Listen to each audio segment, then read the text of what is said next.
Institute of Architects,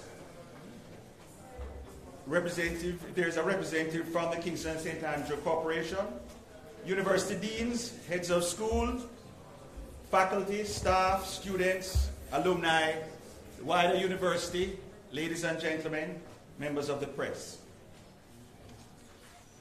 I'm firstly going to call upon Mr. Randolph Chambers, Director of the Building Division at CESCO, to make a short presentation. Okay. Sorry, the President would like to have the welcome before we have the variation.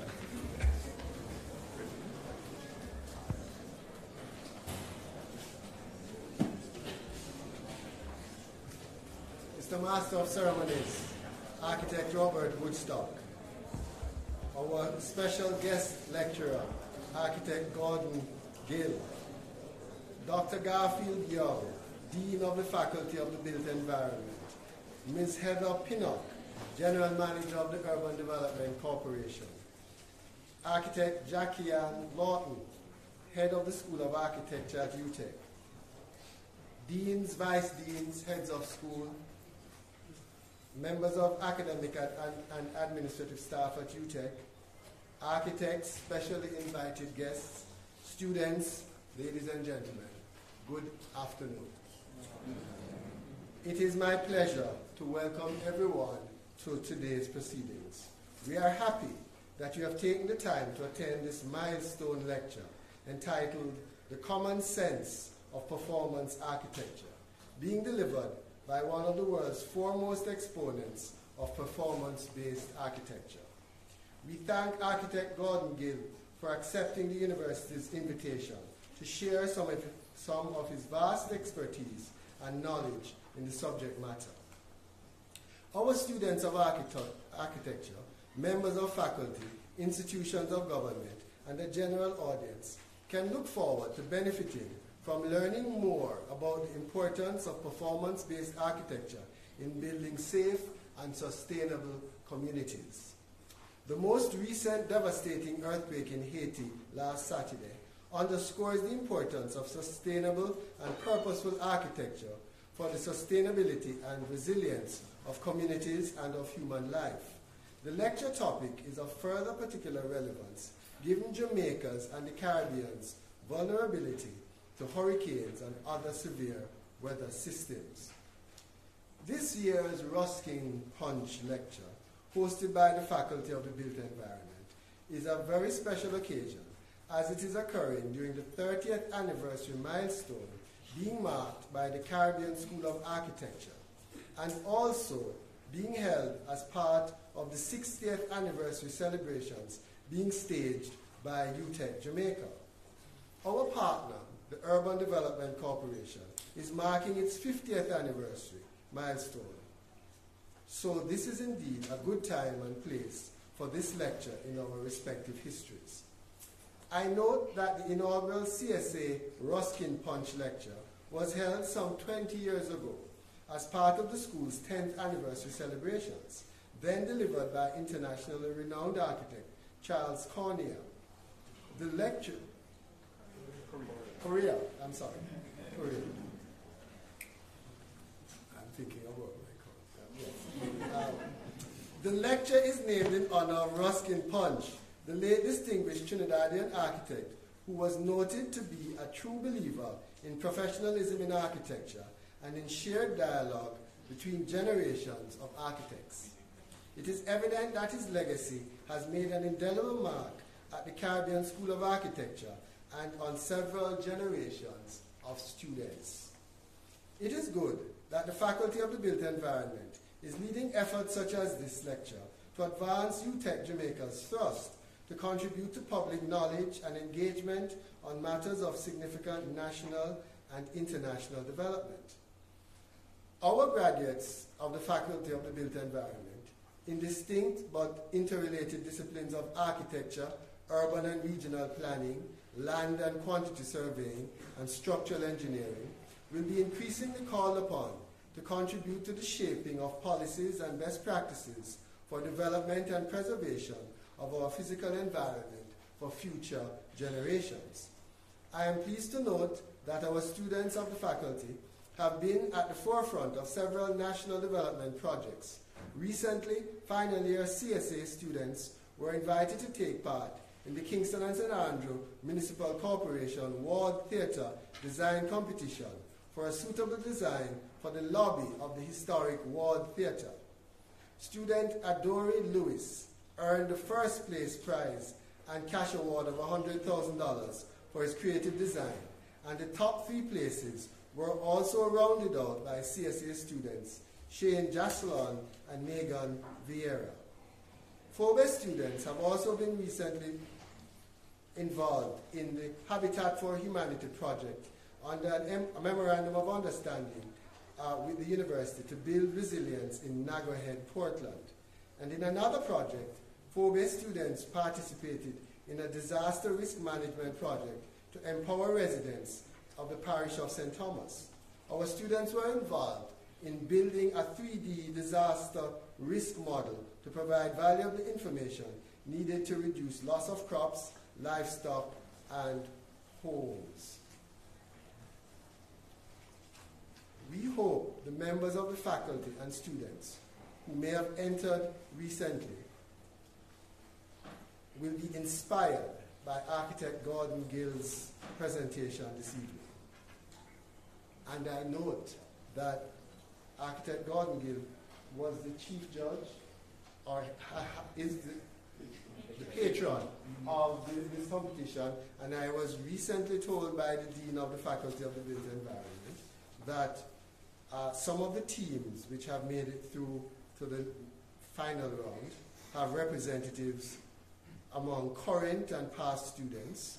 One of the teams includes Dr. Patricia Green, senior lecturer in the faculty. Another team includes Andre Baugh, architect Andre Baugh, who is a lecturer and program director. And a third team includes Mr. architect Franz Riepol, who is also a lecturer at the university. So we are well represented. Ladies and gentlemen, as Jamaica marches forward in seeking to achieve its Vision 2030 development goals, UTech Jamaica remains vested in preparing our graduates of the built environment and all the other connected disciplines to chart new pathways for sustainable approaches to planning and development in Jamaica. This lecture is a good step in that forward march. I note that listening to the radio this morning, I heard the Carteret greetings being sent to architect Gordon Gill, and so I add the Carteret greetings. I'm not sure what the adjective from the Carteret is, but I add special greetings to you, sir. And again, I welcome you, and I welcome everyone to this afternoon's lecture. Thank you.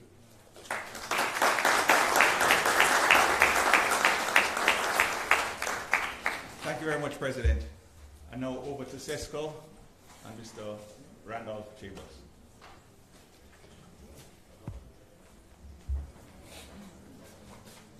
Thank you, Mr. Roberts. Good evening, ladies and gentlemen.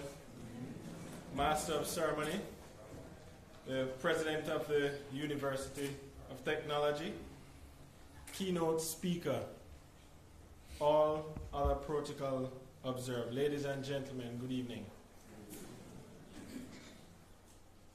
You know, when I thought about speaking at today's event, I thought of a vision and a dream, and the truth about it, when I think of an architect, there's a special place in my heart, because unless there's a vision and a dream, or we may say a drawing, it can't be put into reality.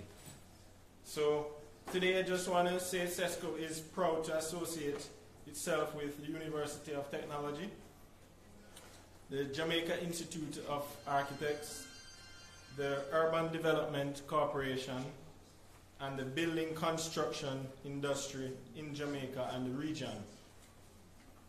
This year marks for CESCO a special year where we celebrate our 50th anniversary. We consider it a blessing, aligned with university on your 60th anniversary and the Caribbean School of Architecture on your 30th year anniversary.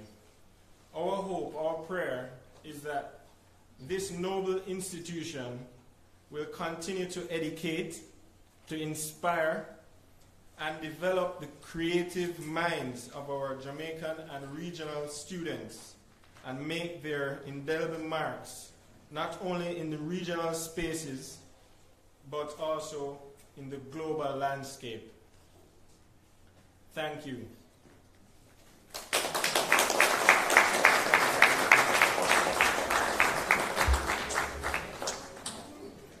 Thank you very much, Mr. Chambers.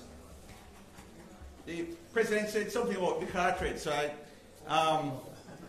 have to latch on to that because I'm a the car trade alumni, and the motto of the school is Edificamus, which means, Gordon Gill will tell you, we are building. And he's certainly building.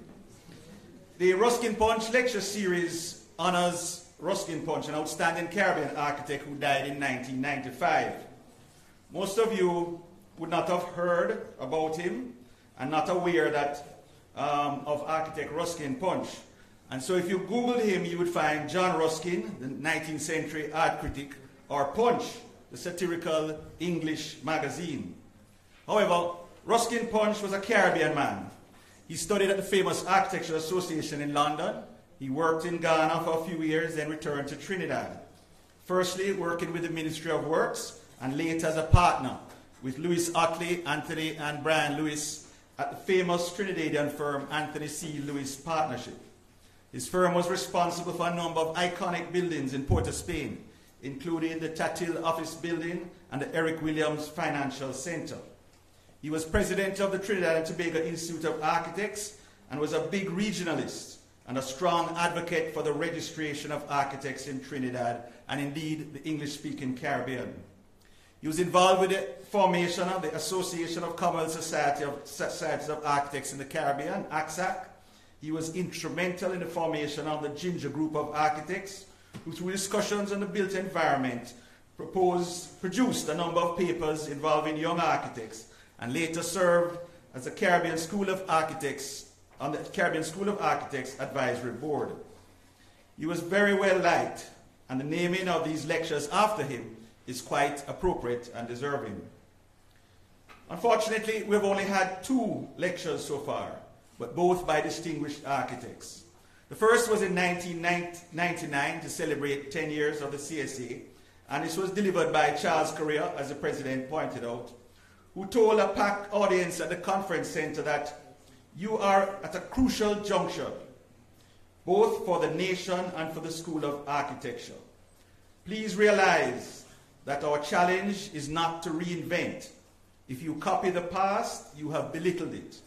Your challenge in Jamaica is to discover what it is you want to become.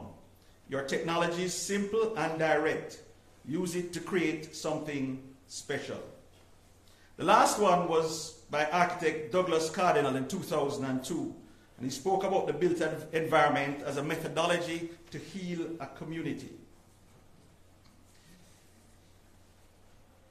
We now move on to remarks, and I'm going to read something that I think only one person here has heard before. My name is Leah. I live at 1184 Anonymous Street.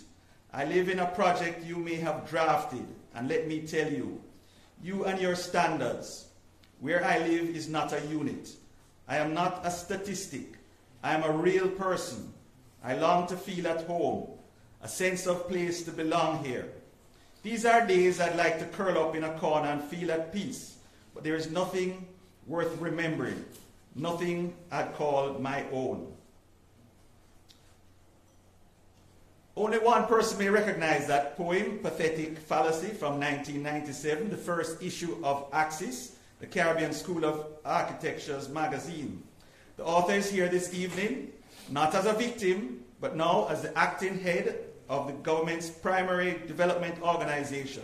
Ladies and gentlemen, please welcome to the podium Ms. Heather Pinnock, Deputy Managing Director of the Urban Planning Corporation.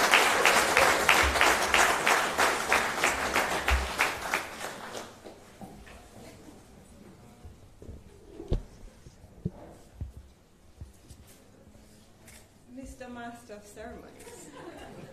Excellent research. Keynote speaker, Architect Gordon Gill. President of the University of Technology, Professor Stephen Bassiani. Dean of the Faculty of the Built Environment, Dr. Garfield Young.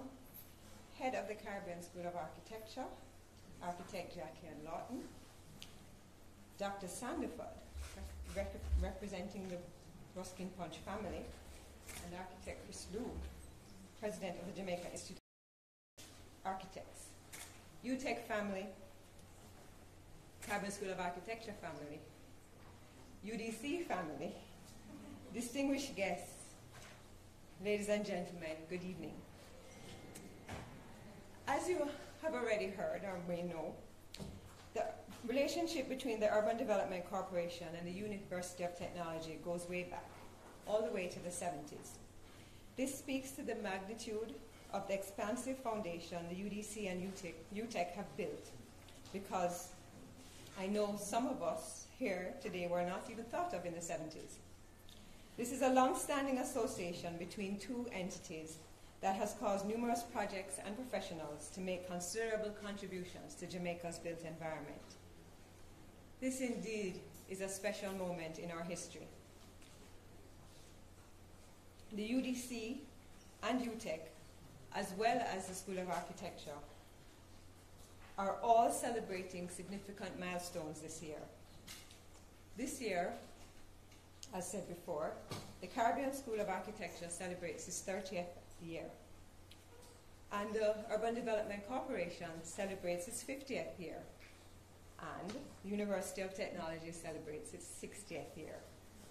So this truly means that this is a time for celebration. It truly depicts the connection between our organizations, and I can only believe that this is symbolic of the epic forces working together to achieve one goal. And that goal, ladies and gentlemen, is summarized in the theme we have been using for our design competition, and that is Lead by Design. In February of this year, the UDC and UTech, Faculty of the Built Environment, signed a memorandum of understanding to definitively establish a joint collaboration between our agencies for the formulation and preparation of feasibility studies and for other specific activities and opportunities. The 5-year agreement was formulated to facilitate coordination and sharing of information in architecture, urban design, planning, and other forms of physical development of the built environment. The MOU will also facilitate the sharing of expertise on technical services, including and but not limited to staff and faculty exchange, student internships at the UDC, collaborative research projects, and technology initiatives. I believe one good example of this partnership is the fact that your keynote speaker today was brought to you from the UDC. Architect Gill, as I said before, is the patron of our current Government of Jamaica Houses of Parliament design competition. And he's working arm in arm with the UDC and now with UTech as we manage and oversee the execution of this iconic competition. And this truly is a memorable and historic time for us all. This Ruskin Punch Memorial Lecture is a key event because while Jamaica possesses many notable architects and built environment professionals, I'm pleased that we are here today to honor the legacy of a Caribbean national. After all, this is the home of the Caribbean School of Architecture, so it is most appropriate. Though I'm here in my official capacity, I must share with you my personal delight, as I am a graduate of the Caribbean School of Architecture and the University of Technology, and I'm here today representing the Urban Development Corporation. This is indeed, for me and for all of us, an amazing moment in time, as we, the Urban Development Corporation, the University of Technology, and the Caribbean School of Architecture continue our mandate to make development happen. And I hope that we will do this in keeping with the theme we've been working on with our patron, Architect Gill, and that is that we lead by design. Thank you.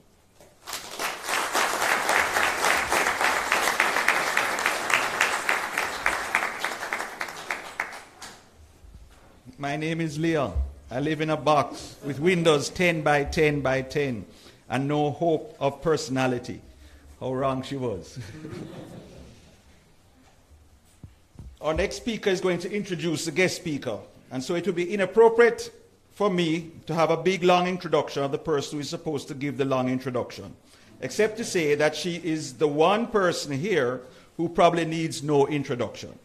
I therefore call upon the Caribbean School of Architecture's head of school and colleague of mine at the Architects Registration Board, our distinguished host, Architect Jackie Ann Lawton.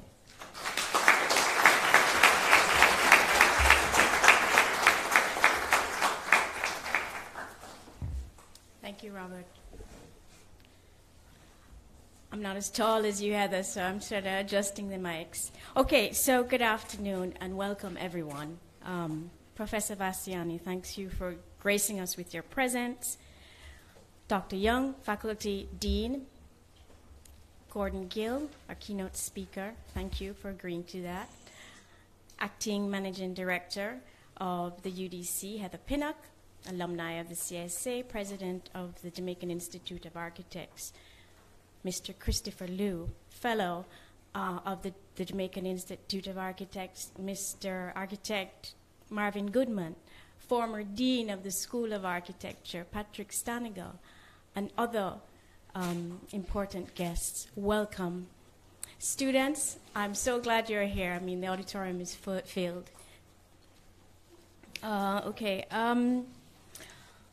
In organizing this lecture, pulling it together, I had a conversation with the family of Ruskin Punch. I spoke to Mrs. Shirley Punch, Skype call, and consequent to that, I spoke to two daughters, Sonia and Karen. And through this conversation, they sent some words. They sent some words that they would like me to read to the student body.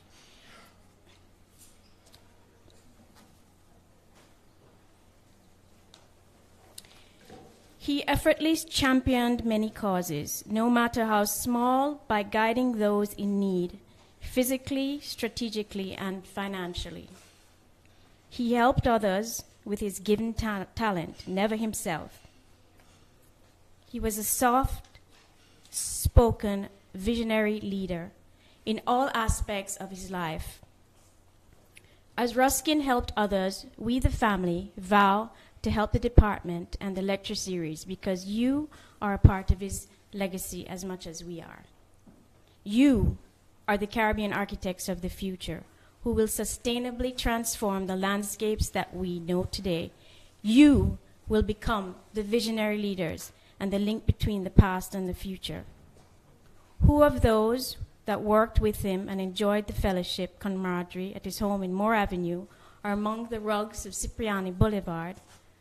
Who would forget this kind gentleman who never stopped believing either in the ethics of the profession or indicating those patterns in young architects in helping them to become professionals?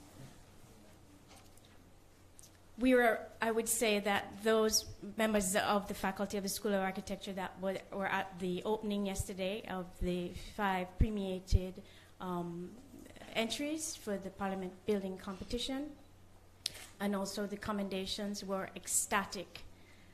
The percentage of alumni from the school who actually placed as the 5 premiated entries and also with commendations was overwhelming. So I think the future is definitely bright. So our keynote speaker tonight is Gordon Gill, a founder of Adrian Smith and Gordon Gill. By now, I think Architect Gill is probably a household name. He's the patron of the Government of Jamaica Houses of Parliament design competition. A son of Jamaican soil, affectionately described in the media as architect extraordinaire, international Jamaican architect. We now know Gordon Gill was born in Kingston and grew up in St. Anne near Claremont, on top of a hill where you couldn't see another light. and that at a young age he experimented with theories of plasticity, perhaps fluid dynamics, running water down his childhood driveway and mixing cement. We also know he recognized very early on that drawing is a language and gave up Latin to study drafting, of course with the approval of his parents. We also know that he likes to tackle complex spatial problems and at the same time enjoys listening to waves on the beach in Jamaica. Adrian Smith and Gordon Gill architecture is an extensively published and recognized practice. AS&GG was established in 2006. Over 12 years, the firm has won international design competitions and awards, ranging in scales from megastructures to sustainable communities and adaptive reuse projects. More recently, in 2016, the firm received the AIA, American Institute of Architects, Innovation Award for the Astana Expo Master Plan, City Master Plan in Kazakhstan. And in 2017, the AIA Innovation Award for the Yard at Chicago Shakespeare Theatre. In 2013, Gordon was elected to the AIA College of Fellows.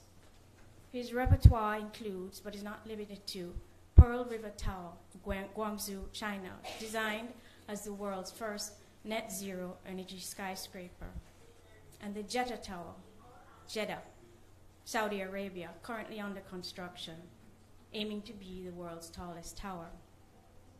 On the boards are plans to build the second tallest skyscraper in Chicago, as well as 160 Front Street in Toronto's downtown district, with leadership in energy and environmental design, platinum status from the Canadian Green Building Council. Gordon Gill's philosophical mantra is form follows performance, a holistic approach to the assembly and design of architecture where structure and building systems are integrated to induce energy-efficient performance throughout a building's life cycle. His energy-positive buildings capitalize on physical and environmental features, promoting an aesthetic of climatic calibration. This archetype is evident in urban-scaled projects where passive climatic design strategies and active clean infrastructure systems are integrated to realize a hyper-efficient designs, as in the case of the Mumbai Master Plan. Please join me in welcoming architect Gordon as he reveals the common sense of performance architecture.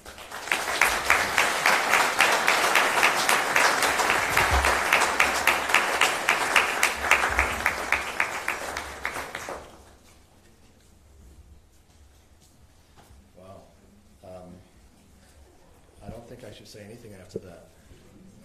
Thank you, Jackie Ann, and thank you, President, and everyone who's here. I won't remember all the names and the titles, but I'm deeply honored to be here and to be a part of this lecture.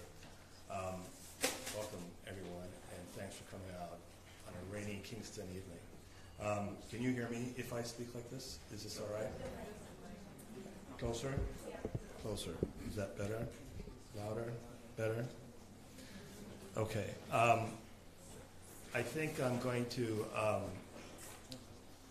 carry on quite a bit this evening. I just want to warn you that I've kind of loaded up the presentation from about 12 years of projects that we've done. As Jackie Ann said, we were founded in 2006, so we just celebrated in October 1st our 12th year.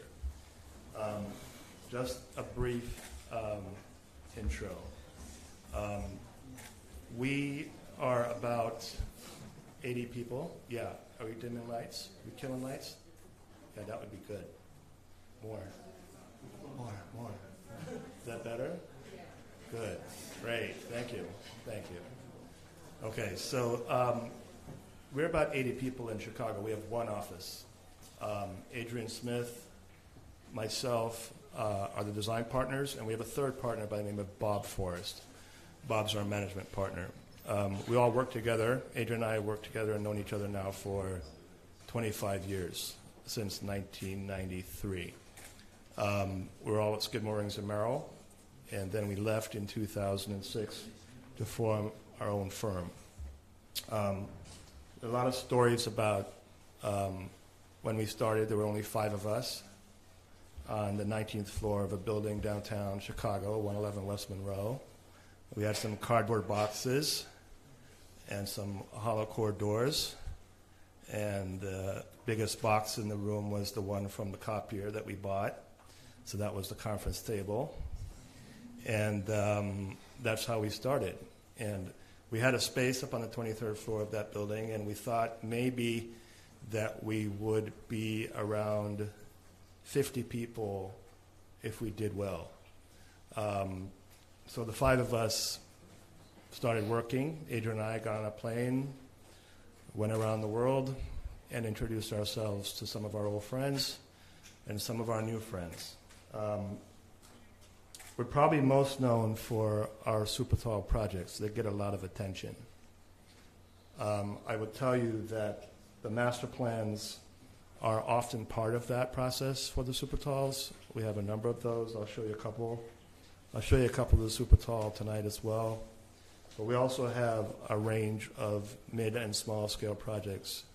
And we're often asked, how do you choose what you're working on? Even internally, it's confusing to our staff how we choose what we work on. So I'll tell you, we don't care about the size of it. What we care about is the client. And what we look for in a client is someone who loves what they do as much as we do what we do.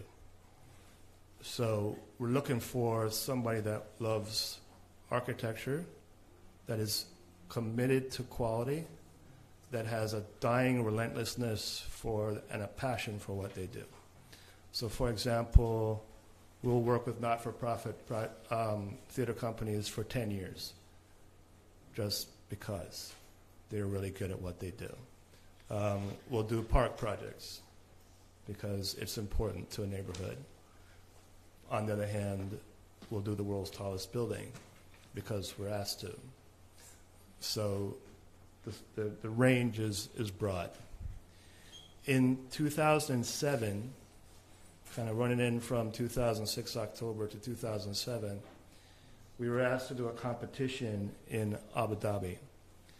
By that time, we had kind of hired up. We're up to about 20, 24 people. We entered the competition over Christmas and New Year's Eve. There were a number of heavy hitters in that competition, some with thousands of people, some with smaller firms. That competition was for the Masdar headquarters in Masdar City in Abu Dhabi. Some of you might remember that as the Foster planned zero carbon city, zero energy, zero waste. We entered that competition with the scheme I'm going to show you now. And I've shown this before when I was here 5 years ago, but not in the depth that I'll get into today. The second round, we made a short list. The second round, the firms started to drop out. Large firms were dropping out because it was just too onerous. It was a brutal competition. The 24 people in our office hung together. I remember coming in over Christmas holidays and seeing wives and husbands, kids. My kids were in there because their little arms could put the model guy way in the back, and because they could reach it.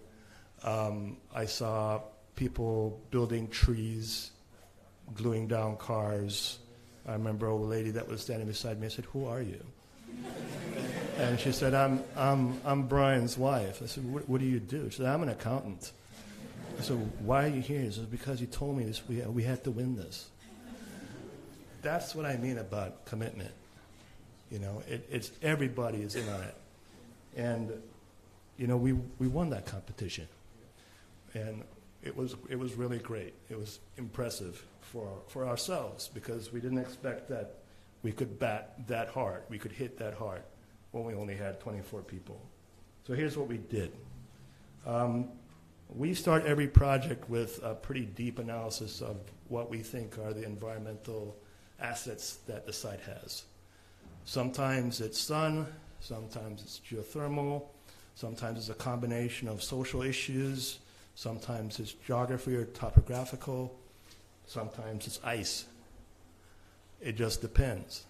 So we start hunting for what this place can offer and what this place needs. How to protect the building. So the image that I have up there is really just kind of diagrammatically talking about Abu Dhabi. Those of you who know Abu Dhabi, who have been there, it's 120 degrees ambient air temperature. It's like when you open the oven to take the food out. That's what it feels like every day. It's severe. But they have these beautiful indigenous buildings, some of which are mostly not there anymore, to be honest, but they're there, these kind of courtyard homes with wind towers for cooling. They would hang the damp cloths on the rods at the top of the towers.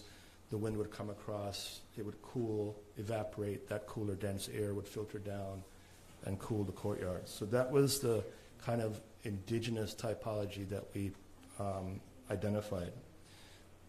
That said, that's not how it works today. The issues are completely different. You're not going to build a clay-stacked home for the 1 million square feet of headquarters for the new office building. So this was 1 million square feet across 5 stories. And what we did was we created a courtyard system, these 9 courtyards that you see in the diagram, but we transformed those. And we transformed them by making them cones. So in this project, the cone that you see in the center is supporting what was then the largest photovoltaic array on the planet, about 300,000 square feet of photovoltaics. But we designed the cone to be independent and the structure to be independent of the body of the building. Therefore, you could build the cone and the shelter first, create the shade on the site, and have the workers build in that shade and build the building underneath the canopy. When we talk about sustainability, we're not just talking about energy and carbon, although I like to. It's really about people. And we have to remember that that starts when you're starting the construction or even with a client before you get to the construction. So in this particular case, imagine working in a 44 degrees Celsius environment, and we know in Abu Dhabi and Dubai that if it gets over 44, they close down the job site. They close down the project site. So every day in the newspaper, it's 43.8, 43.9, 43. It's never 44. It's never 44. But I can tell you that it's often 44. Sometimes it's 46. So this concept drove the design of this building. Those were passive systems to internally cool and ventilate the spaces around which the office program was wrapped. So what that meant was, even though we may have a broad footprint, we can get daylight, sunlight indirectly into the edges of the building, but we can also borrow sunlight deep into the body of the building and at the same time ventilate the space. The cone form that you see took us about 1.5 years to figure out. It's not just a diagram, it's not just a sketch. It is the structure of the building, but it's also the kind of promoter of ventilation and stack effect through the body of the building out. And that took us a while. That's what the building ended up looking like. It had a sawtooth, vertical sawtooth wall on the facade, and that was for orientation. So the solid side was against the sun, the clear side was away from the sun, and so we could get daylight into the building. The brief told us that we couldn't have more than 20% vision glass in this building because they assumed that it was going to be a thermal mass wall, block of some kind, with little punches in it. What that brief doesn't understand is that lighting in your office building is up to 30% or more of the energy of that building. So if you're trying to get to net zero, you're dead in the water out of the outset because your wall's not promoting daylight. So we ended up designing an exterior wall that actually improved on the thermal mass. The system was heavily insulated, but it was stronger and better thermally than the mass. And we increased the daylight into the body of the building. When we talk about air movements and activities, and we talk about the pedestrian realm and comfort, we studied that for 2 years and introduced kind of our own internal models for how we can ventilate the space, protect it. The red is obviously the ambient air temperature outside. The body of the building inside is what you see in the model that's presented. And we're looking at exhausts. So the form, the shape, the top of the building, how it ventilates, the wind directions were all calculated, proven. We had something like 13 scientists that would beat us up every trip, every month, that we'd walk in the door. We had to prove every calculation. I'm happy to tell you that the director of sustainability from Masdar City, when we're finished this job, quit and came with us because he wanted to hang out with us. And he's still with us after 10 years. His name is Dr. Chris Drew, and he's our head of sustainability. So we got him. You know, it was a lot of fun. And if you like puzzles, if you like complexity, if you like, you know, to solve problems, I think architecture is your game. Because there's nothing that's going to come easy, I can tell you that. But that's all right. We don't mind that. We don't care. We'll figure it out. And I think that's what I saw yesterday when I saw the stuff that was presented. I loved it yesterday. It was like a candy store for me. If I can drift off for a minute. I thought it was like, you know, I said it was like an architectural party, you know. And that first group that came up, I don't want to say anything. I don't want to curse, but you guys kicked behind out there. You know, it was like 10 young kids that came up. Half of them were young women. 2 of them were licensed. I mean, it was just rocking right out of the gate. I loved it. And that's what we like. You know, we have people in our office that come out of school and they don't have internships per se. Day one, they're faced with mechanical issues, technical issues, architectural issues, and that's their job. We pay you for your intellectual capital. We don't pay you to work. We pay you to think. And we want you to think. We want you to think beyond the expectations of the client, beyond your own expectations. And if you can take us there, yahoo, we're all for it. There's no boundary for us. So what you're looking at are the diagrams that were presented at the time, the wind tunnel models that were presented at the time, and the kind of analysis of that wall I told you about from the far left, which is the kind of mass wall, the 20% open, to the wall we actually did. All of this we went through for 2 years. We did the project all the way through construction documents, built the mock-ups, got it approved, got the project on budget, ran all the analyses for everything, designed it for specificity with respect to international dress, if you're wearing local dress, if you're wearing international or U.S. business attire, if you're wearing shorts and T-shirts, what is the comfort level for the client? Did all the project, had it done.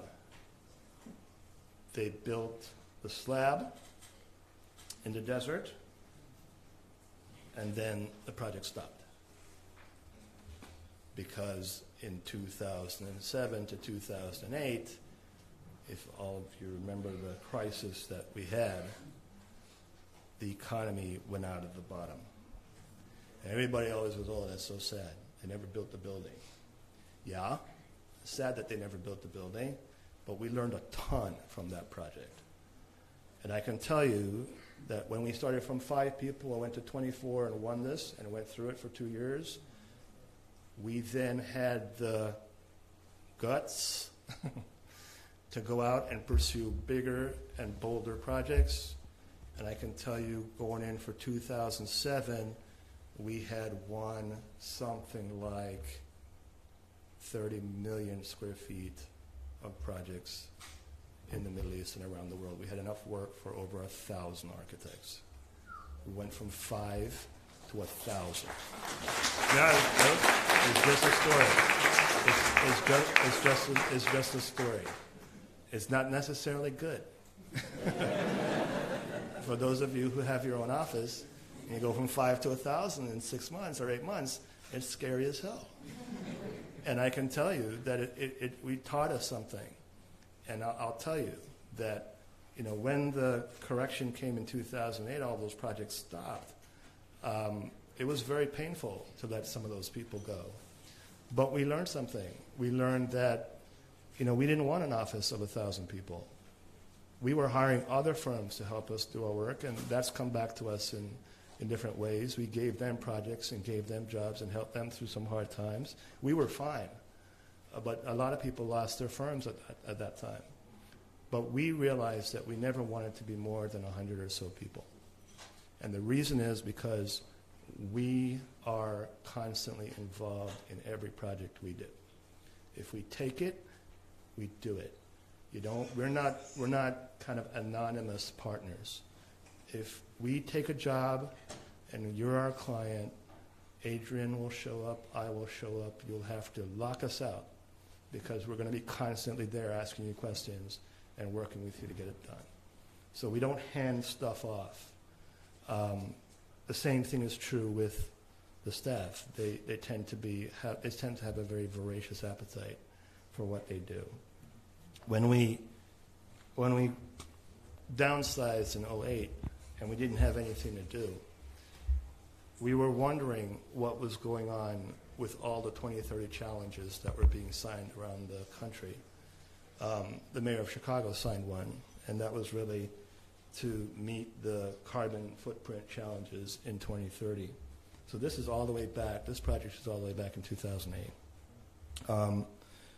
39 million metric tons of carbon out of Chicago by 2030. We had no idea what that meant.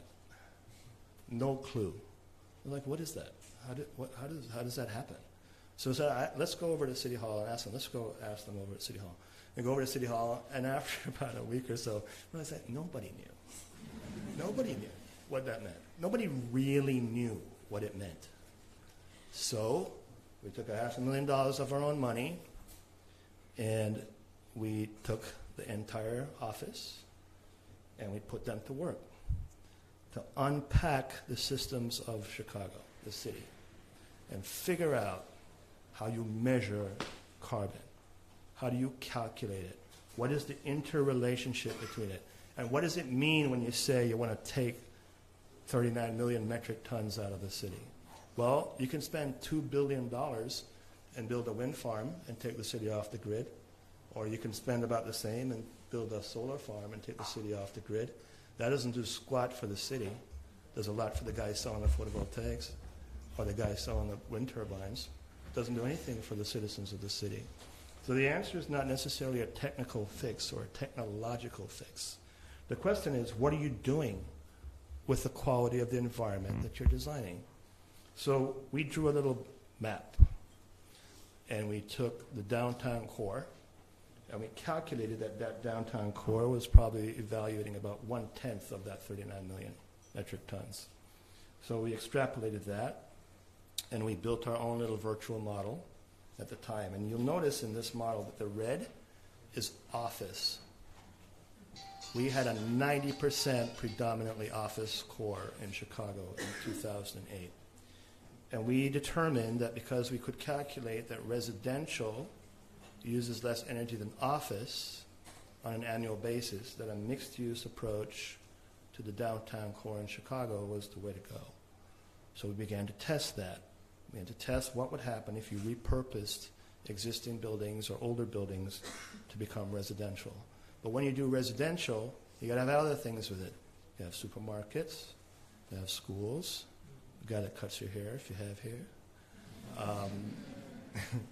You like that? Yeah. But it's true. You got to have the basic stuff, right?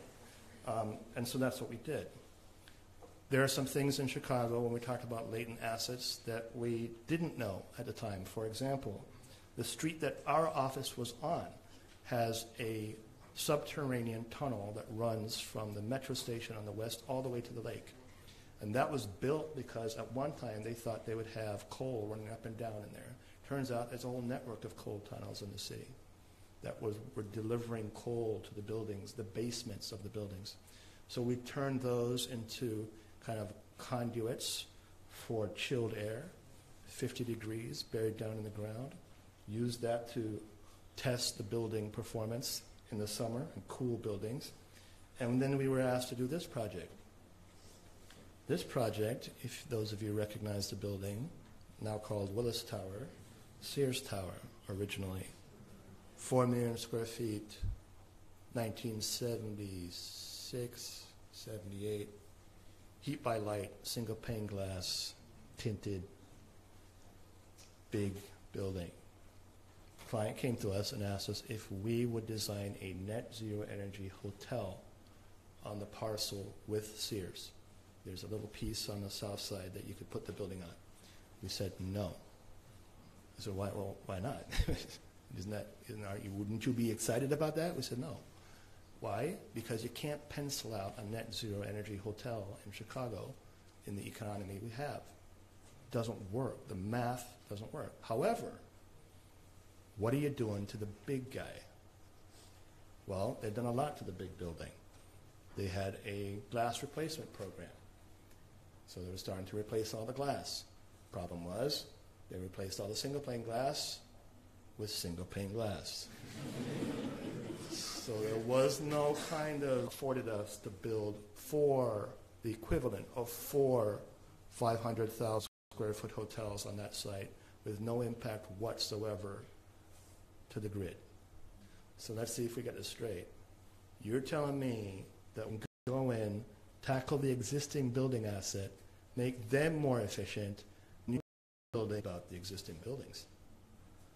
99% of our buildings in the United States are already there. 1% is new. So you're not going to win the race to net zero carbon with new buildings, not if you're talking about cities. We can shift and share energy. You guys know that. We know that. Daytime use, nighttime use, flatten that curve, shave the peak loads. I got a call from ComEd, who's the energy provider, said, glad to hear you guys are thinking of putting up a hotel. We're going to have to increase your substation. No. Oh, yes. No. Yes. I said, why do you think we need to do that? I said, because we're going to service your hotel and we're going to plug you in. Turns out, I asked the guy, I said, how much do you spend a year on maintaining the infrastructure from ComEd? Hundreds of millions of dollars. I said, what if you could keep that infrastructure the same and still service new customers? Immediately interested. Everybody has an interest in the economics of buildings because that's what drives cities and countries. So if you can figure out the economics behind the architecture and you can make it successful through a sustainable platform, you win. That's how it works. You don't have an economic behind it, it's not going anywhere. Doesn't matter how beautiful it is, if the money isn't there, if it doesn't pencil out, they're not going to do it. That's what I've learned in 25 years. So we did this. We built this model, this parametric model in 2008. It shows the interrelationships between the systems that we unpacked in the city. And what it's doing is it's calculating footprint based on scenarios that we can run. So you can change the use of the building, you can change the exterior wall of the building, you can change the system or utility of the building. And you can calculate the energy savings and the carbon footprint. Because what we saw were siloed approaches to solving problems. Everything was in its own little bucket. The transportation guy was in a bucket. The retail guy was in a bucket. The lighting guy was in a bucket. The electricity person was in a bucket. But nobody talked to each other. Systems need to talk to each other. Think about your body as an ecosystem. They talk to each other constantly. People need to talk to each other. Just think about it. Listen to other people. Tell them what you have to say. Be civil about it. And share that knowledge. Because unless we do that, nothing's going to happen. This model still lives with us. It's grown up since 2008. And we use it in the projects that we do. I heard someone talking about models that were being built at the school, I think, for resilience. We do the same thing. When we go to China, we're talking about designing a new master plan in Wuhan. That model is utilized for the floodplain or the porosity of the site as we design the master plan so that we maintain porosity or increase porosity and don't undermine the floodplain when we build a new city. But we proved it way back then that you can increase density and reduce carbon. In fact, density in some cases is good. Depends on how you do it. We took that plan to China and worked on this project in Chengdu for 2 years. The planners in China didn't trust us at all, so they gave us 8 square kilometers over in the corner of the city. We used 1 and left the agriculture where the way it was. Planned this city for 100,000 people. This was the second city in Chengdu for Beijing, primarily for young professionals who were getting married and couldn't afford to live in Beijing. So here's the problem. It's not an architectural problem. Again, it's a kind of social economic problem. Single couples have single kids, 1 kid per family, kids get married, they have 2 sets of parents to take care of. Now those 2, if you understand the culture, grandparents, parents, grandkids, very close-knit, very tight family system.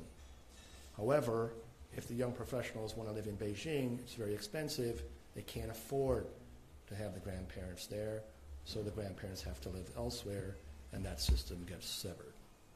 So that's what this city was about. So we price pointed residential prototypes for this, and we designed them to be flexible to allow the young professionals to keep their families together. That was what the basis of this was. The plateau or diagram that you see is essentially there for a geographical ease. It's the easiest way to build it, obviously linked. And again, we applied the same systems that we had before for downtown Chicago to this project.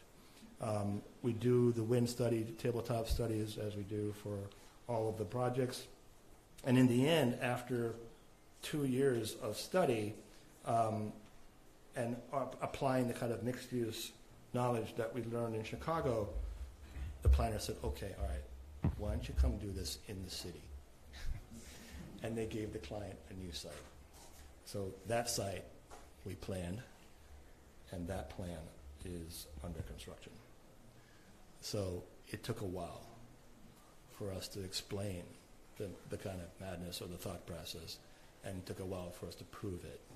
The same thing happened at Masdar. It took us a year to prove to that client that we were trying to make sense. This one is the body of the presentation. It's the World Expo in 2017 that we won. This project was a competition, 150 entries. Some of our favorite friends, because we see them now all the time. And we like that when we see some of the names on the list, because we know, they know, we know. It's going to be good. It's going to be fun. We did this over the summer, and we entered this competition, and we won this energy master plan and expo competition, not because we had a good-looking design, it's because we master planned the 384 hectares around the site. So the original project that we were asked to do, see that kind of circle, that big circle? That was the project. 25 hectares. Designed that, designed the expo, go home. We said, what's all this other stuff around here? They said, oh, that's the parking for the expo. So what are you going to do with it? Like, well, we're not sure. We don't know. So what are you going to do with the expo after it's done? I say, well, we'll figure that out.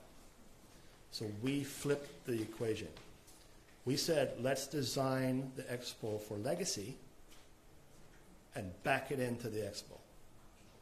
So we master planned the 384 hectares for residential, schools, shopping, transportation, their own energy plant, bus system, Congress Hall, dentist, doctor, barber, and backed it into the expo, keeping the same circle, which we identified as an international business center with a cultural program and retail at the center of it. This was an early satellite image. We master planned, did all the sustainable guidelines for every square inch of it. And what happened when we did that is we were then asked to sit on the side of the table with the client. So we shifted from that side of the table to this side of the table. We liked that because now we're the ones interviewing architects and developers to sell off the parcels. And to our surprise, they loved it because they knew that something was going to happen here. They knew it was going to be built. They knew it was going to be good, hopefully, knock wood, and they bought it. And so that equation drew down the cost of the expo itself. It became much more economical, and we went to work and designed and built the 28 buildings in 2 years. That was no easy task. We start all our projects with a list of KPIs, key performance indicators. I'm sure you guys do the same thing. We identify the goals and the targets, but here we have a completely different problem. We're not in the heat, we're not in the desert. For those of you who have been to Astana, Kazakhstan, I'll tell you, so we knew we were going, so I go out and I buy my Canada Goose coat with the big hood, right? Insulated, look like the Michelin guy. It's rated up to minus 50 degrees Celsius. I'm going to Astana, you go through Turkey, land in Astana, 1 a.m., I get off the plane, I walk outside, it's minus 51. I'm like, you gotta be kidding me. Really? 1 degree? But, you know, it's just brutal. Go into the car, they leave the cars running because they can't shut off the engines, they'll seize up. Right? You go into the car, you get in the car with all your stuff, there's a little thin film of ice all over everything. The upholstery, the ceiling, the seat, everything has ice on it. It's just crackling. The guy's in the car, he's got his gloves and his coat on, he's got it running. His breath is icing up the windshield, so he's doing that. And the car's been running for the last hour with the heat going. It's so cold they can't use salt to clean the roads. They use sand. And they clear the snow with bulldozers and put them in dump trucks and ship it out. It's severe. So the problem was not about keeping this building cool as it was at Masdar. It was actually about absorbing as much heat as you could. So this was like a flower, right? When a flower turns its head to the sun for the petals to capture all of that sunlight. That's what this is about. So that's how we planned and designed the buildings. We won the competition. The president came and said, congratulations. He's leaving. He says, oh, by the way, I want a sphere in the middle. Damn. You know, we had a completely different building. Not a sphere. And we're like, well, a sphere for an expo. That's original. But that's okay. So if we're going to do it, we said, then let's do it. Most spheres are not spheres. They're 3/4 spheres or 7/8 spheres. They're flat section segmented balls, like a soccer ball. They're not spheres. So we said, if we're going to do this, let's give him a sphere. He said he wanted a sphere, let's give him a sphere. Double curved, insulated, fritted, photovoltaic, interlayer glass. Sounds simple enough. There's only 3 people on the planet that we could find that could do that. One was in Spain, one was in Venice, and one was in China. Adrian, to his credit, spent hours researching these guys. We went and saw them, interviewed them, and after everything was done, I think the guys in the Venice ended up winning the contract. You would think it's fairly simple because your car has double curved glass, but it's not insulated. So the science behind that was kind of unique. The science behind the sphere was kind of unique. So again, we used the form to our greatest advantage. And we put the photovoltaics to the orientation that gave us the greatest energy and heat. And we utilized the body of the sphere to create convection. All you need is a massive temperature differential, and you can shift the air without fans. And because it's a sphere, that laminar flow along the glass is easy to do, and better to do if you don't latch the glass on and create the structure as an interference to that flow. So the glass is off of the structure, and it creates that laminar flow along the glass. carbon footprint, lots of studies about how to introduce this. It was an energy expo, and so we've done it before. We did it again. We embedded wind turbines in the top of the sphere, and we looked at a number of different ways to do that. And it's always a balance. Some of the crazy ideas that people came up with in the office, all good. But the equation has to be run, right, to understand how that's going to work and how it's not going to work. And in the end, what we did was we settled on two in this kind of saddle and portal on the kind of axis of the highest wind speeds that were there. The geometry or the colored plan that you see below is the rationalization of the geometry of the saddle, that orange part that allows the flow of the wind through that portal to generate power through the turbines. The turbines themselves aren't particularly high energy output. I think you know that. But for an expo, it was important to kind of exhibit that. That's the diagram for the opposing atrium spaces that created heat and that convectional flow and that laminar flow. And we tested that as well ad nauseum. The building is made out of steel, and some of the images that you're about to see were under construction when it was first being built. I take my hat off to the guys who do this stuff. I love the construction guys because they do what I just dream I could do, right? They have guts. You see a guy hanging out on the 140th floor or 200th floor up in the air, tied on by a rope, swinging on, putting on a piece of glass. You got to have respect for that guy. I'm not doing it. But, you know, there are those who do. And so we do respect that. And the analysis of this was part of that because most of it had to be done over the winters. Yeah, so, you know, if you remember that minus 51, if you want to be out there assembling steel in minus 51, you better know what you're doing. But the contractor was Sembol out of Istanbul, and really kind of heroic effort. Deadline's not moving. There were actually 4 contractors on site for the 28 buildings, and you can just showing you a little bit of how it went. Every building was done this way. Really purposeful, we thought, in terms of their design and their dynamics. They tend to become pretty expressive if you're genuine to their orientation because they can't all possibly be the same all the way around the building. They transform, they morph, just like us. We're not the same all the way around. It's just a different equation. So I thought I'd just include some of these photos to show you what was done when it was finished.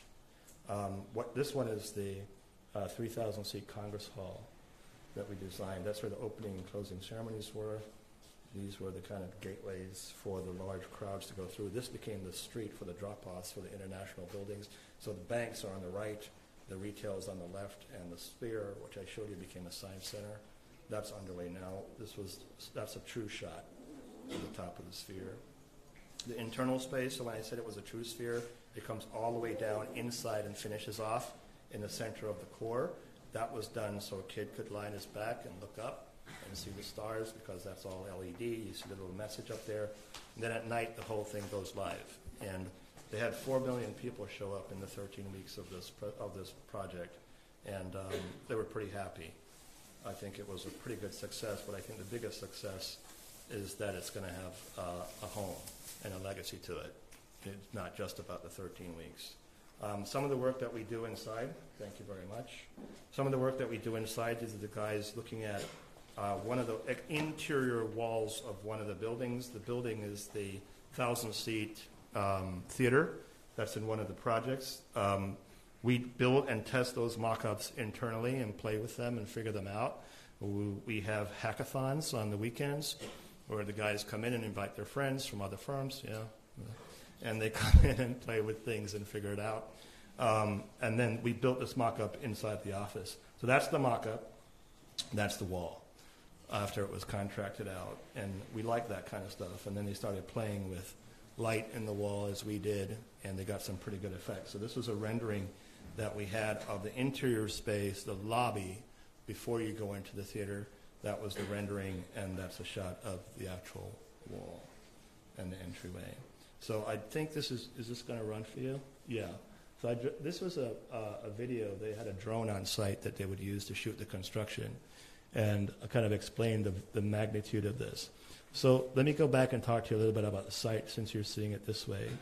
This site sits in downtown. It's right adjacent to the court, which we loved, because remember the Chinese one I was telling you about, how they put us out in the boondocks and then they brought us in? That wasn't the case here. So we could stitch this into, they're the residential. We could stitch this into the existing fabric and scale of the city. So now when you drive in from the airport, you drive through this site, and it feels like it was always there. It feels like it belongs. And it was very important for us to kind of work with them to create new businesses. Like, for example, they created a new business around photovoltaics. They built factories to build the photovoltaics that are on the tops of these buildings. They built a wind farm on the edge of the city to run the infrastructure to the center of town and offset the loads on the project. And sometimes I think people look at this stuff and they go, yeah, that's nice. We don't have that kind of money to do our projects. That's what we hear all the time. Yeah. We don't have, a sheikh. We don't have, it's not, this isn't Dubai. We don't have, let me tell you something, just so you know. We have never worked on a project that didn't have a budget. When I say a budget, Masdar, for example, was a $300 a square foot budget, which we hit. That $300 a square foot is the cost of a suburban post office in Chicago. Same price. When we do the projects, they have strict budgets. You don't meet the budget, they don't get built. It's really that simple. The question is, how do you manipulate that budget? How do you prioritize that budget? Because why I'm telling you, while you're designing and thinking about all the fantastic things that you could do, understand the economics behind it. Understand the value behind it. Figure out how you can prioritize that budget, shift that money around, and get the kind of architecture that you dream of and that you know your client deserves. When you do this theater, which Jackie Ann mentioned, the yard in Chicago, this was finished last year, I think. And we've been very lucky with this project. Those of you who know Chicago, that's Navy Pier, downtown. The theater exists. They have a main theater that's looking back from the end of the theater, the Shakespeare Theater. And we were called in to build a new theater. There's no site, really. There was a big tent that we scanned. The tent is on top of a parking garage, which is on piers over the water next to the existing building. Under the tent was a theater that was going to get gutted out, and that became the site for the new box. What is the new box? We basically had to link the existing building to the new body via this idea of a radiused bridge and slip the theater in under the tent because we couldn't afford to take down the tent. So all of the steel had to be hand trucked under the tent and erected under the tent. There's the tent. So you can't see the body of the theater. What you do see, that kind of radius piece, is the lobby that takes you from the existing building to the theater. So it's like an invisible little project. This lobby faces due south. If you know Chicago, the lake on this side, the sun rolls around, you're going to get bombarded in the winter sun, low angle, clear day. This is going to cook. In the summer, it's going to heat up. And so we had to figure out what to do with the theater and what to do with that lobby. We had some ideas. We worked with a group called Charcoal Blue out of London. They're incredible theater planners. And they actually came up with this idea. We did not. They came up with the idea of creating a theater that could be moved around. So what you're looking at are 9 diagrams for a flexible theater concept. What is that concept? What if you were to build towers, 4 stories tall, about the size of a bus, turn it on end, and slide them around on air pallets and hook them up to create different configurations for the theater? Sure, no problem. The complexity around this was evident immediately. So, imagine that you have a tower, that you have to get air to every seat, that you have to exit from every seat, that you have to have a sight line from every seat, that you basically, when you shift them from being parallel to the core wall of the theater and they're at an angle, you still have to get across that gap. So there are these pieces that connect these bridges and these towers together. And so you're really talking about a kind of modified docking station for these 9 pallets. They weigh tons. But I'm telling you, when you put that air in them and raise them up and just they glide like glass, it's a show in itself just to see these things moved in. We built this, tested it, we needed to solve. And for those of you who know electrochromatic glass or photochromatic glass, that's the route we went. Why? Because we didn't want to shade the outside of the theater lobby. We wanted people to see the movement of the patrons inside. We had to protect it from the sun. And so what we did was we put 6 sensors on the roof on this arc. We introduced the electrochromatic glass, and for those of you who know what that is, think of your sunglasses that tint in the sun. The sun goes away, it goes clear. That's the glass I'm talking about. So what we did was we calculated building this once we figured it out. Nature of this glass. So imagine you can dial it from 90, I think it's 98% opaque to, 93% clear. And it takes about 20 minutes to do that. And we liked that. We liked that it wasn't just on-off. We liked that it took 20 minutes to do that because it's hard to see. You don't really understand it. So people walk by, it's opaque, it's highly reflective. They go up to it, fix their faces, do their stuff. They have no idea there's 300 people standing behind that glass going, what are you doing? They can't tell. They go do their thing at Navy Pier, they're walking by a little later, and it's clear. And they're like, oh. During the construction, the guys had a blast because they're inside working on this stuff, they're hammering away, they're working, they're toiling, and people are outside, they're doing like calisthenics. There's the cheerleading crowd doing the thing on Navy Pier, and all of a sudden this facade became a literal reflection of the life of the pier. And it has another layer of interactivity.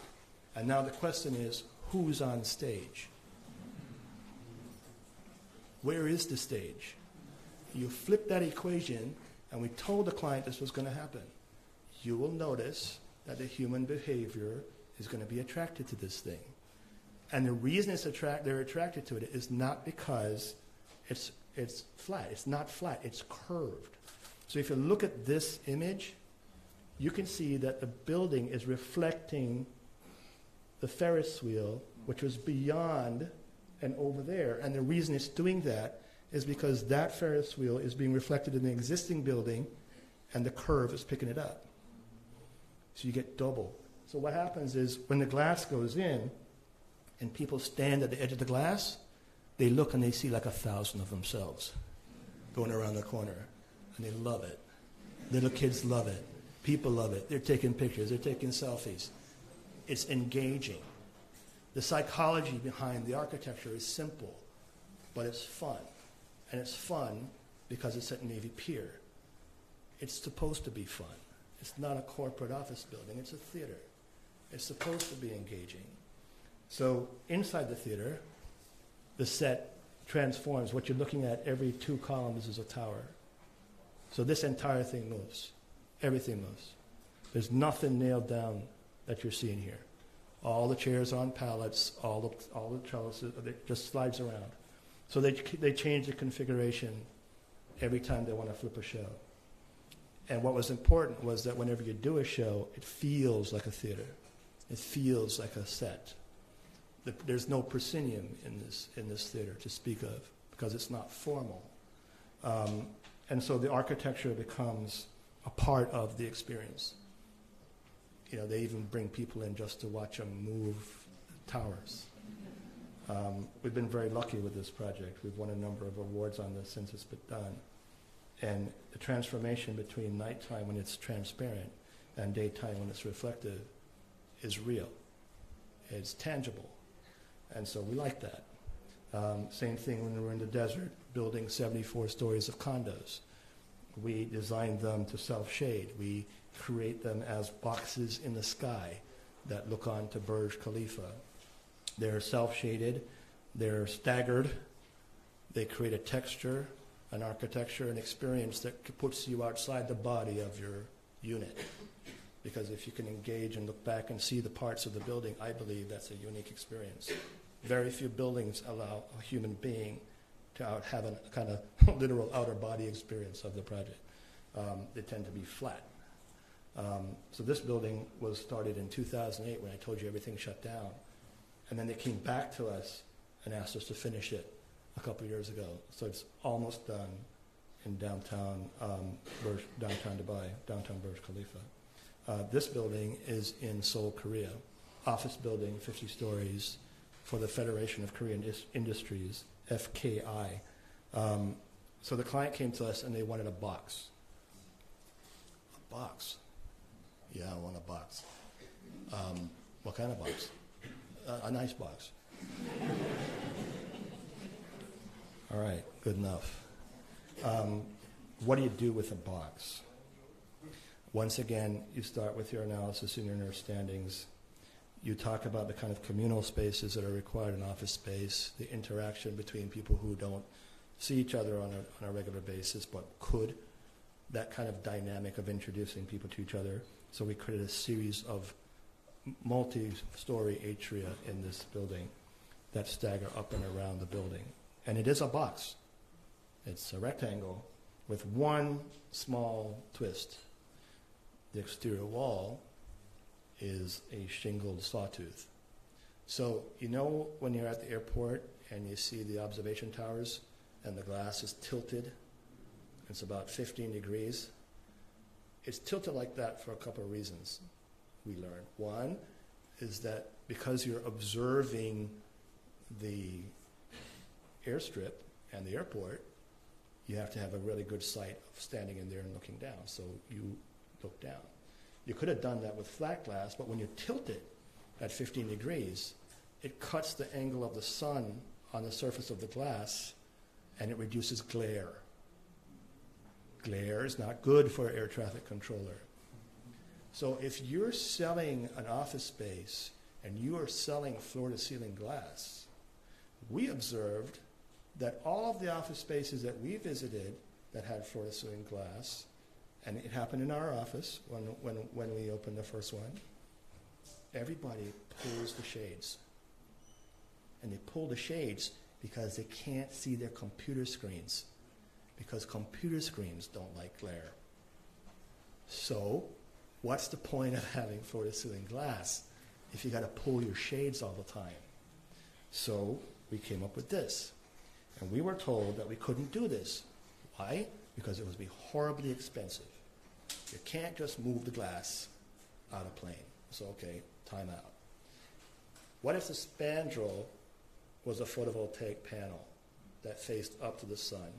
What if we calculated how much energy we save by reducing the heat load on the glass, plus the amount of energy we create from the sun? And by the way, you told us that in Seoul, Korea, you have incentives for renewable energy up to 7 times what the building generates. Yahoo. You figure it out. So that's what we did. It's at 14.99 degrees. The reason it's at 14.99 degrees, because at 15 degrees, it's classified by code as a skylight, and you have to laminate the glass. So it's 14.99 degrees. We're not evil. It's just how it works. That's the wall. In this particular location, there's no photovoltaic on the spandrel because the sun's not on that wall. That sun is shaded. That's what the wall looks like, and it works. This building actually got built for 1/3 the price they thought it was going to get built for. And at the top, we brought the wall all up to protect you from the winds at the top of the building and created a photovoltaic trellis across the roof. So the skin basically goes up, over, and down again. This space is the kind of open garden space. But here's what happened. We designed this the way you see it. That's how it was built originally. We went back there a year ago. Adrian and I were there, went back, and this space is now a farm. It's an urban farm. It's got potatoes in it. It's got carrots in it. It's got tomatoes in it. Their moms pushing their babies around. Kids are digging in the dirt. They're pulling out the carrots. It's a learning experience for an urban farm, 52 stories up in the sky in the downtown Seoul. There's a restaurant underneath the farm that they use the food for because it's all organic. It's a 3-month wait for the restaurant. Adrian and I could not have lunch. We had to go somewhere else. But it was good. We can't tell you what's going to happen in the future to your project. We don't know. But we can offer you an idea, hopefully, that's flexible enough or hopefully inspirational enough for you to take it and do something else with it. So that's kind of the fun part. At the base of the building, there is a conference center.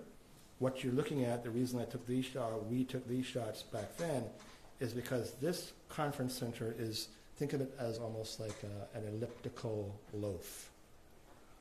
And one of the issues we had there was because of the geometry, they were telling us that that too was going to be very expensive, but this is 90% cold bent glass. So you can bend glass. It's about 1 inch in either direction depending on the size of the glass. So we designed the geometry around this to simply take flat glass, just bend it, and hold it in place. And that's what we did. When we go to Wuhan, China, and we're asked to design 636 meters of tower, same idea. Most of these towers are mixed use. This is the competition scheme. You see the vents on the side. That comes from an articulation that we used on Pearl River Tower when I was at Skidmore's in Merrill to alleviate the wind flow around the building, to reduce the stresses and the vortices. And when the wind whips around the building, it creates negative vortices that are alternating, so it tends to pull the building side to side. That's what you feel when you're in the building and you feel movement. Then there's the acceleration, which is the whip across the top. Don't tend to do flat roofs on these buildings. They're not wise.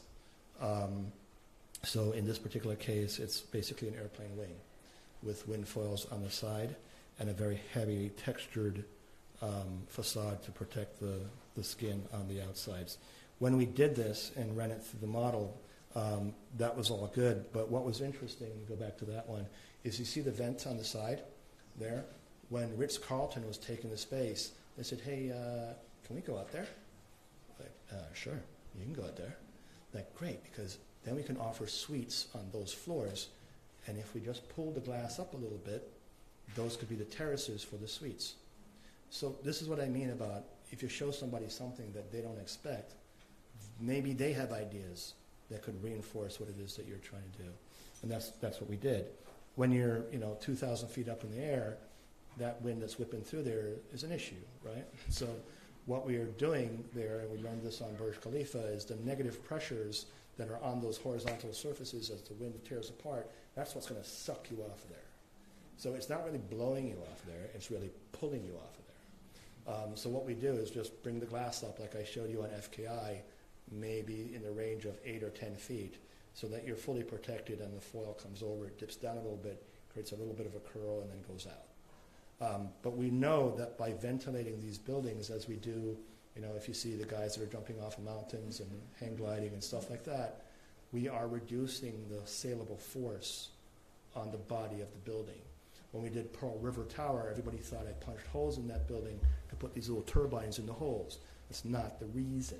Yes, the turbines can go in the holes, but the reason you ventilate the building that way is because you reduce the forces on the building, and we save that client millions in redundant structure and consequently tons in embedded carbon because we didn't need as much steel or concrete to have that building perform at 200 miles an hour in a hurricane. That's the key.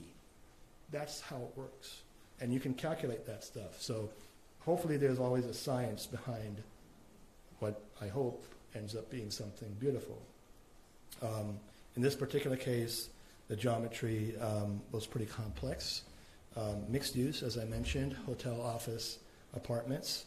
There's the top of the building. There are these two foils that kind of go up, or three foils. It's a triangular plan, like a tripod, which is optimum for these types of structures.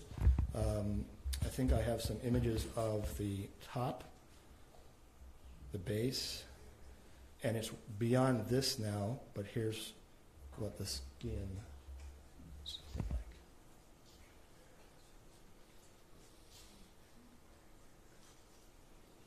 So that guy's underway.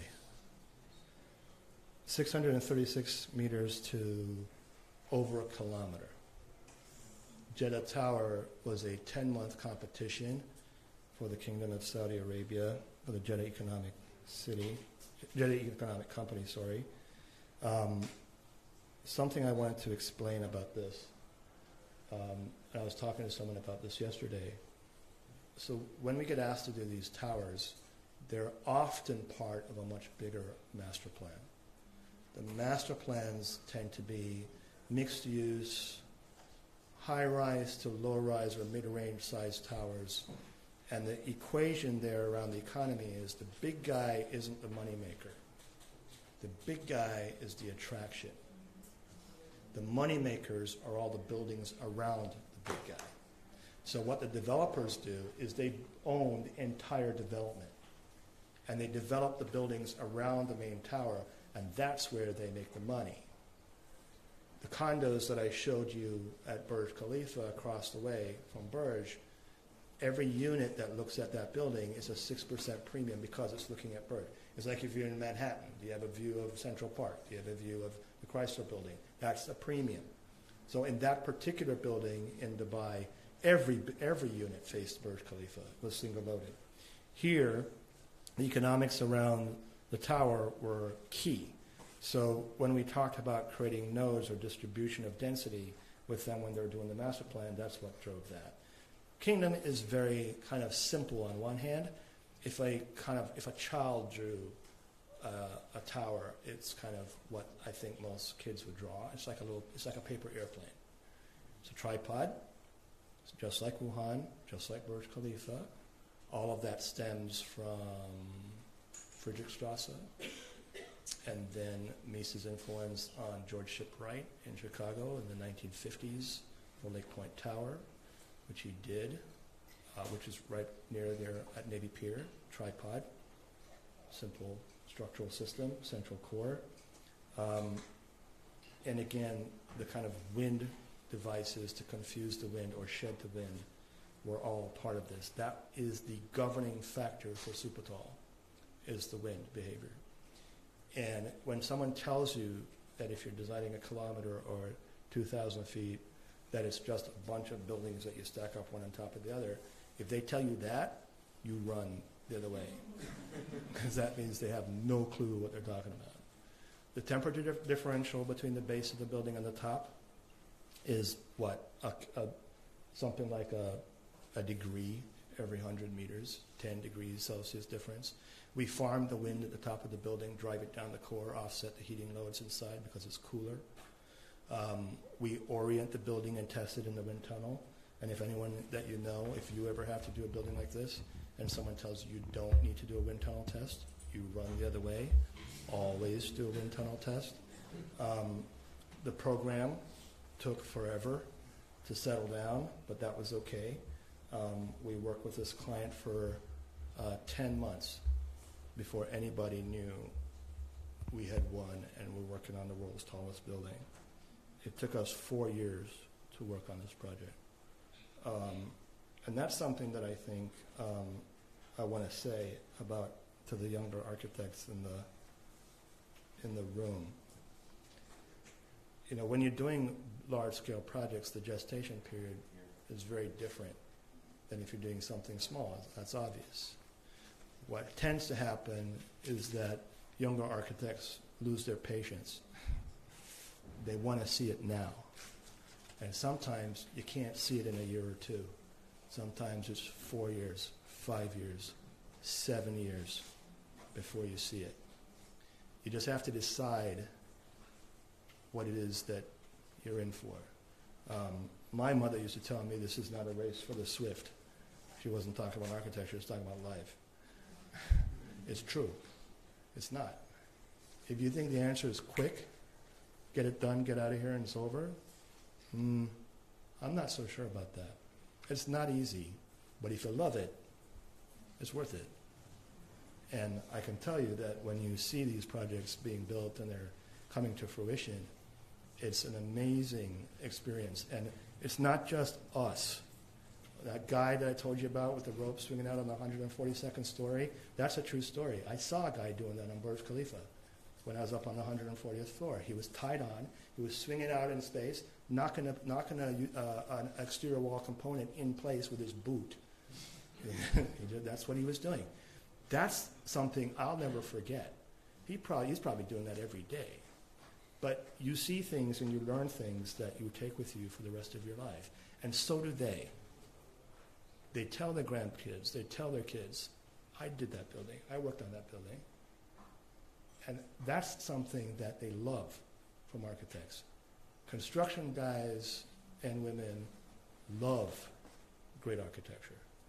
They're inspired by it because they want to do something special too. Who wants to go to work every day and do the same thing over and over and over again? I don't. So this is what we did. Designed the building. If you look in the body of the building, you'll see those kind of flares in it. They shift like this as they go up the building. And the reason they're doing that is because this is primarily a symmetrical structure, because it needs to be, but at the same time we need to fool the wind a little bit. So that's what we do with that. When we put that in the wind tunnel test, we did turn the building a few degrees when we got the test back to make it a little more optimum in terms of its performance. I told you about the story with the sphere, and the president said, we want a sphere. When we were presenting this project, the prince said, can we have a helicopter pad? And of course, we were all on this side going.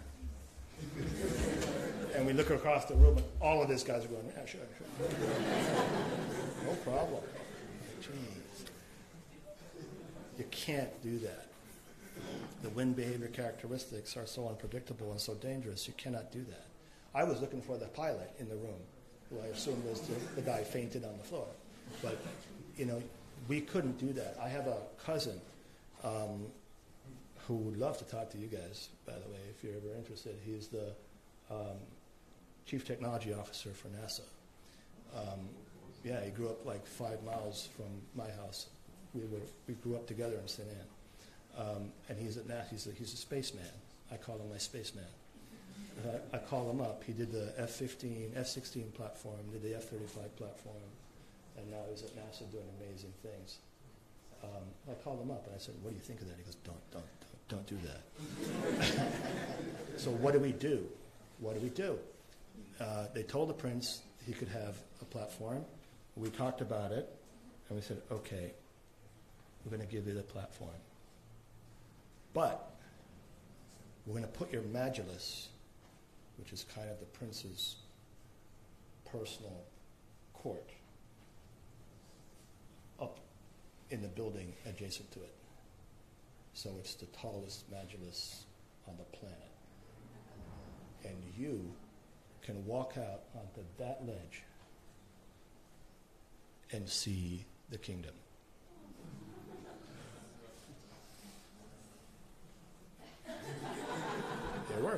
It worked.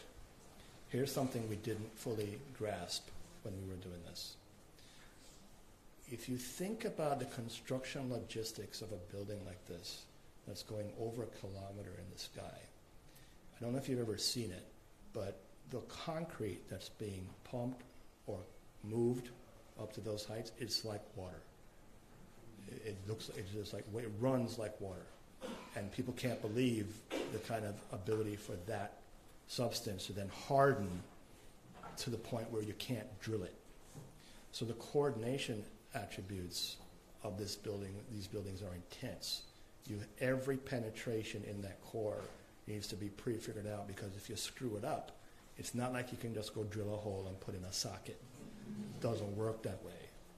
So the coordination is pretty rigorous. What we didn't know when we did this, but turned out to be an asset for this idea, was that there's another, I think, let's say another 300 meter plus on top of this platform, still to go. This building is about 2.5 times the size of Sears Tower height. So this ended up being, or will become, the staging platforms for the last third of the building for the construction logistics team. That was fantastic. So now it has a purpose beyond what we tried to give it. Now it's working for the building. And that was really fantastic to know.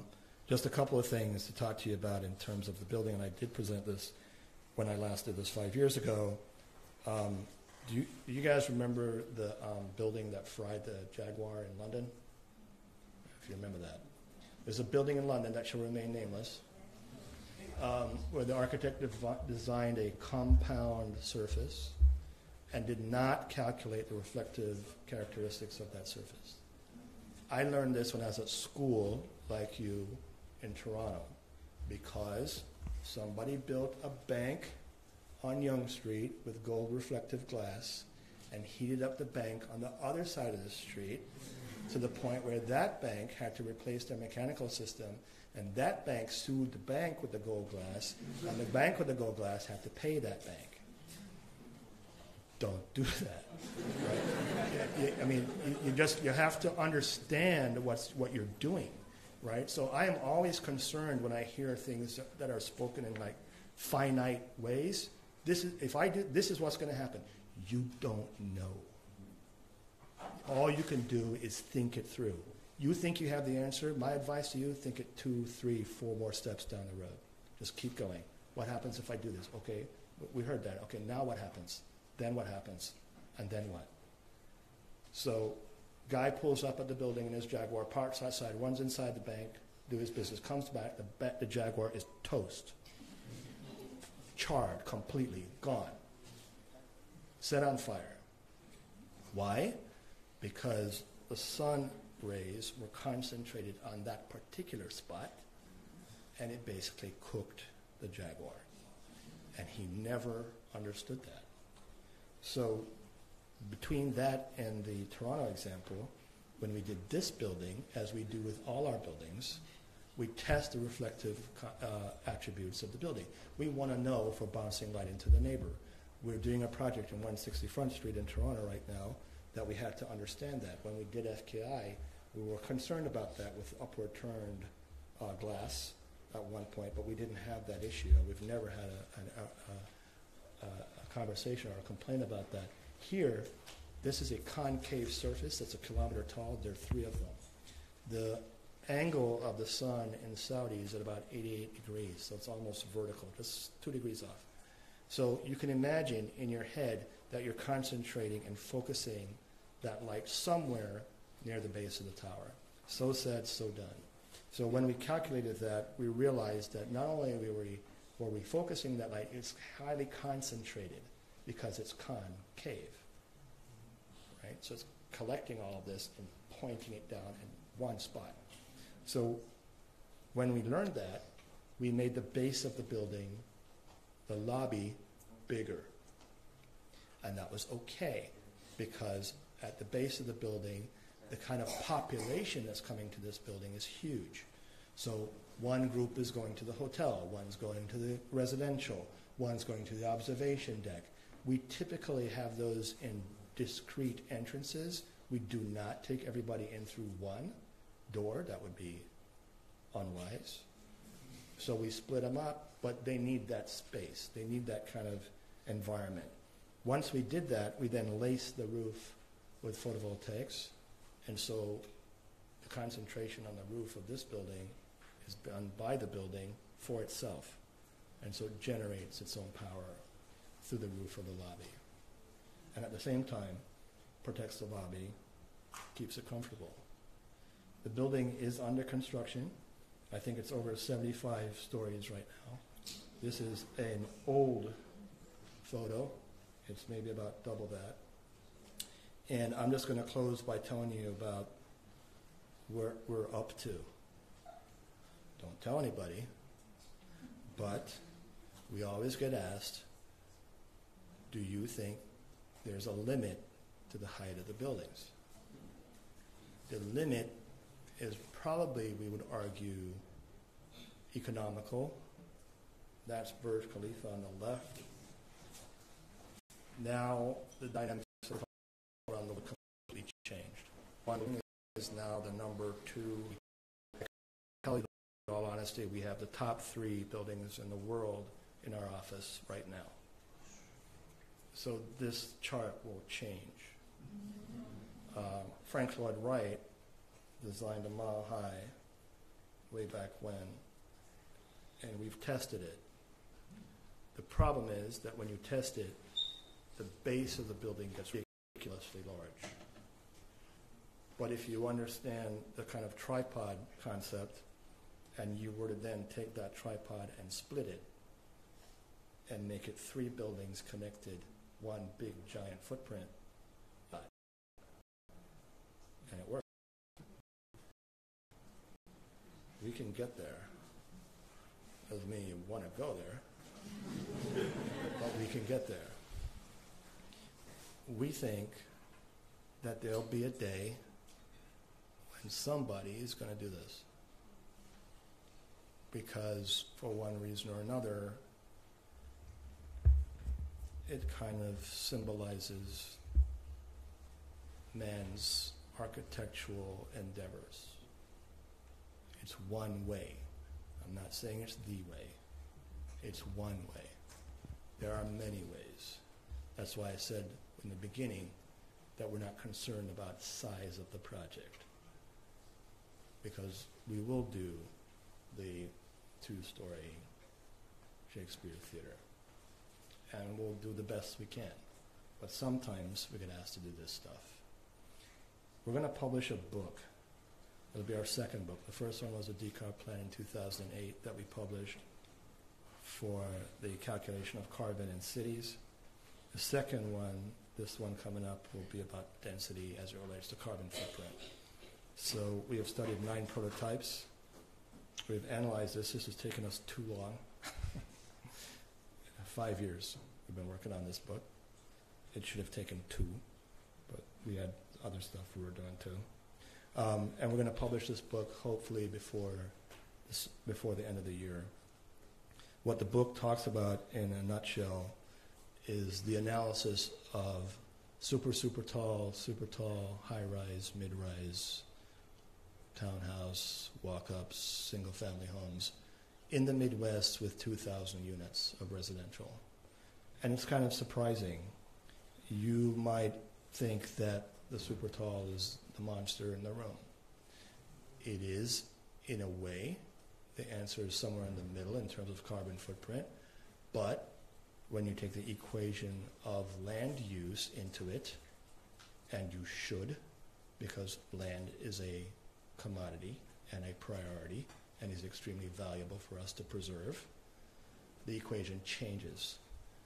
If you take into consideration what that was for, the equation changes again. And this is what I'm talking about, the knock-on effects of what we do. We need to think it down the line. You know, we need to think electric cars down the line. We need to think density down the line. And so this is where we're headed. I think there are many issues for all of us to solve. I think there are fantastic opportunities for everybody in this room to go beyond their own expectations, to do work that nobody right now can imagine. And so I'm going to leave you with that message, and I'm going to congratulate all the guys who participated in that competition yesterday. You guys did a hell of a job. Thanks.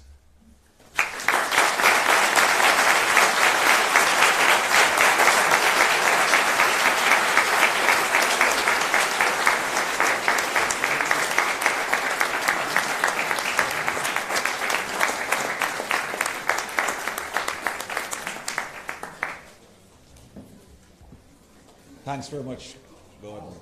There is on your program a space for question and answers. I don't know if you're up to it. I have my water. Okay.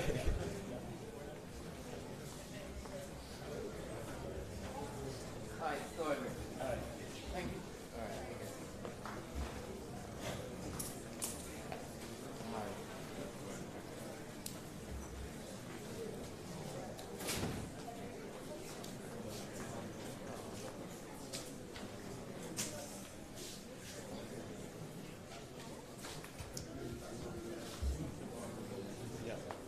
Hi, Gordon. I'm Andre Ball, Program Director of the Bachelor's Degree of Architecture for Cardinal School of Architecture. I'd like to say thank you very much for showing those projects. They're very inspiring. And I was particularly glad when you showed us how you converted a potential crisis into an opportunity. And you touched on embodied energy earlier, just briefly. I just wondering, have you experimented much with using laminated timber or hemp or other alternative materials in your project? Yeah. So the question was, have we experimented with laminated timber, hemp, other materials? Yeah, constantly. We're doing a project right now that I couldn't show you tonight that is investigating some of that. What we try to do is we have to overcome code issues sometimes. There's a char factor on the timber at a certain scale and a safety factor that we're lobbying for on some of the projects that we work on, and we talk to the timber industries on that, and we also talk to the cities on that.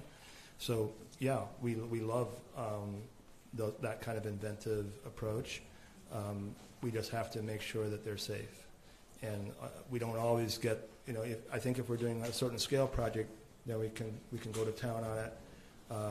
For some of the projects that we're doing, it's a little more challenging, but we like that, quite frankly, because if we can crack that nut, then we all kind of win. So yeah, we are investigating those things.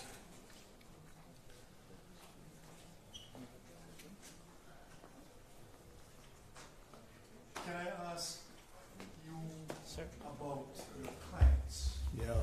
How? Are we still recording this? No, I don't mean specifically. I just mean. Me either. In other words, do you educate your clients? How do you treat your clients? I mean, how do you deal with clients? I'm curious. It's just a very general question. Yeah, but that's a good I think question. an important. Yeah, that's a great question. So I kind of hinted at it in the beginning about the kind of projects that we take. What I didn't say is that we're very interested in the client. The clients are the number one, I think, priority when we're looking for or getting a new project. So most of the times what's good is that when the client wants to talk to you, they call you in because they want to kind of size you up and, see what kind of person you are, what kind of company you are.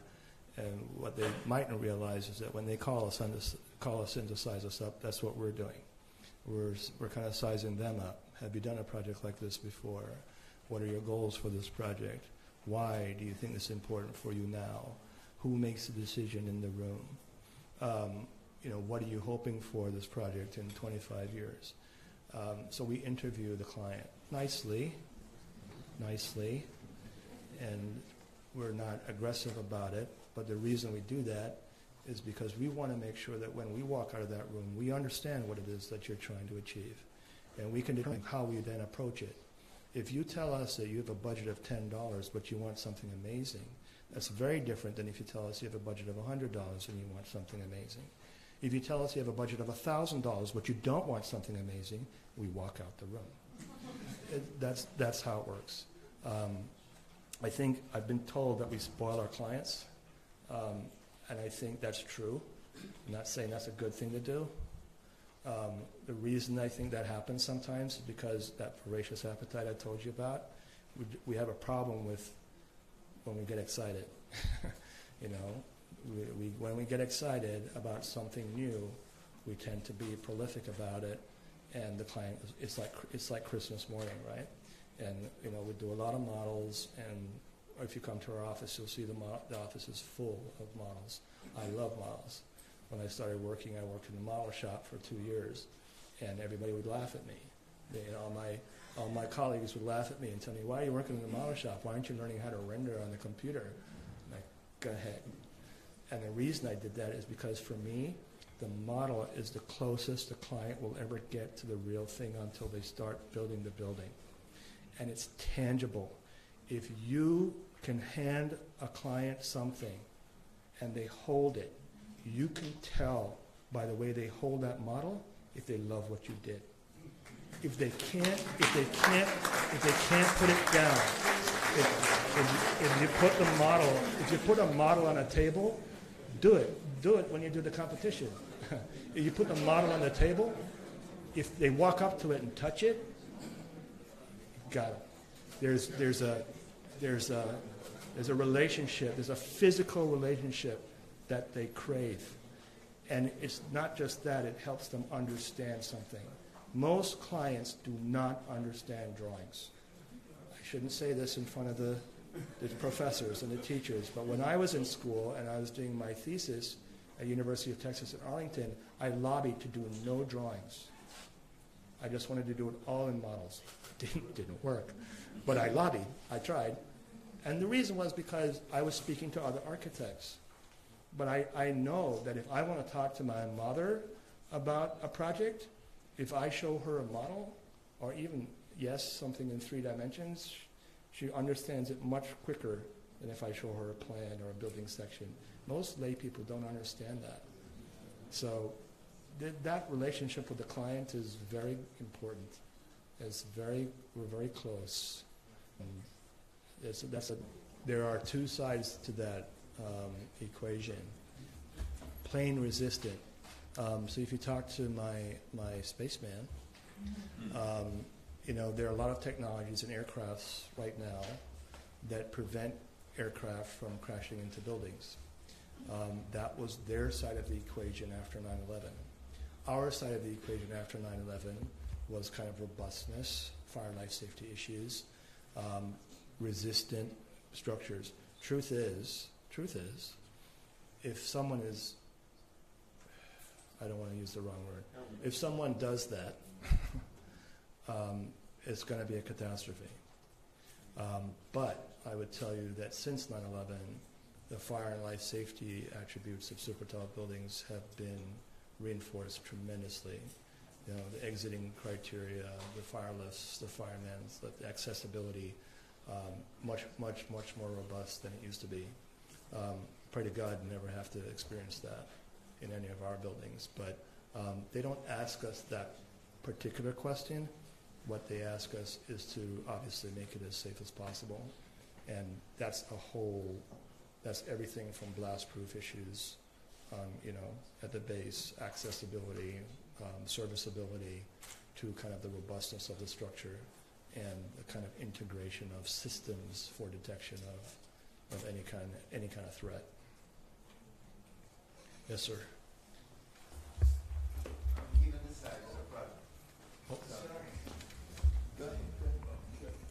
Simple question. My name is Evan Williams. I was going to ask you to give your name. I recognize you from yesterday. What's that? I recognize you from yesterday. Oh, thank you. Congratulations. Thank you. Very simple question. Does whether or not you like a client impact on your choosing to work for that client? Mm-hmm.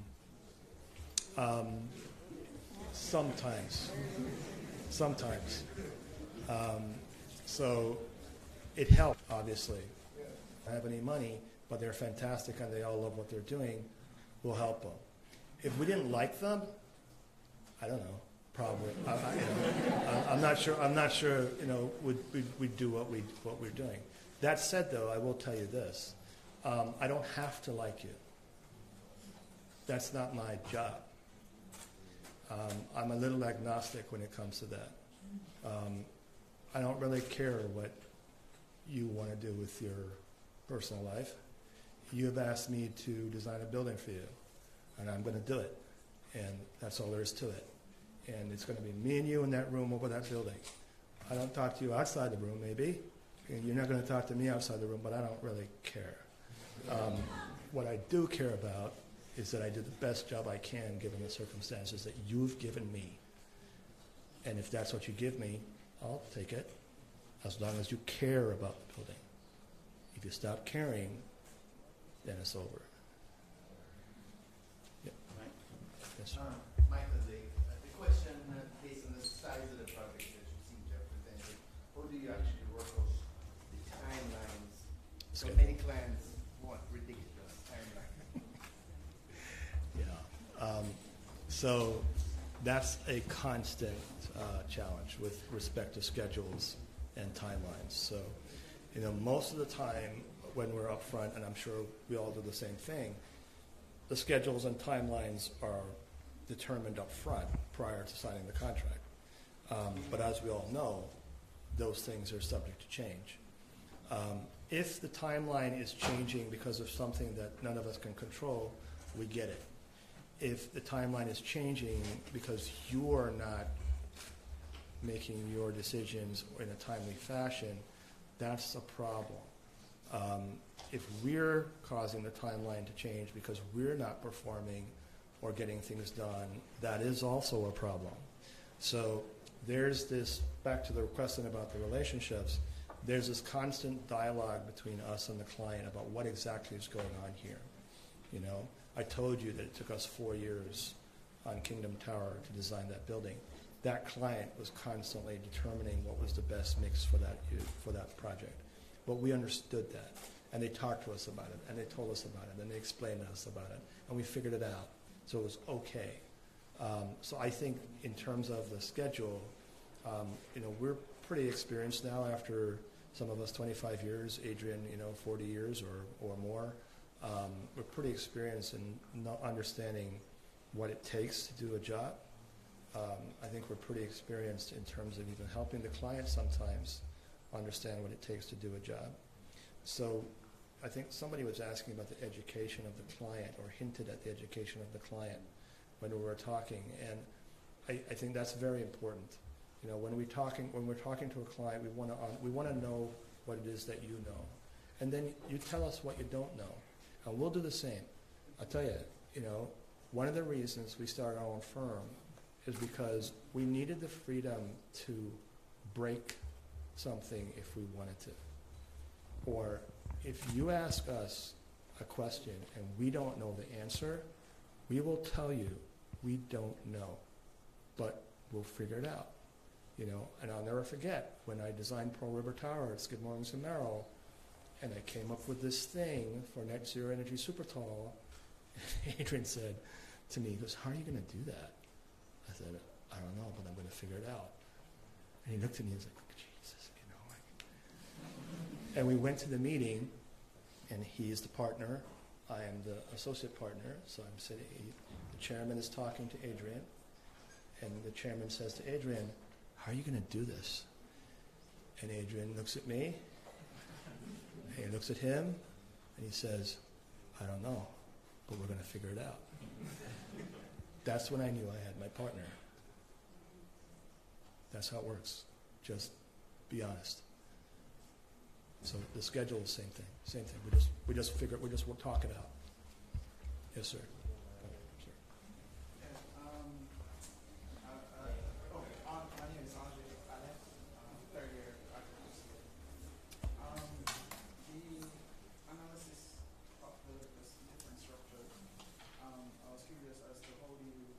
The structural analysis? No, the different analysis. The thermal analysis? Yes. I wanted to know, is it that you have specialists in your office that does that, or is it that the architect does that? You know, that. Yeah. And what program?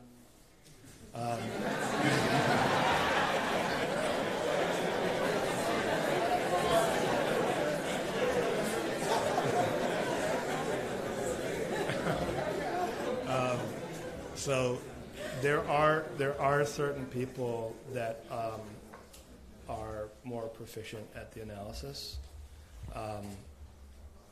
There are everybody on the teams we want to be running the analysis. Everybody.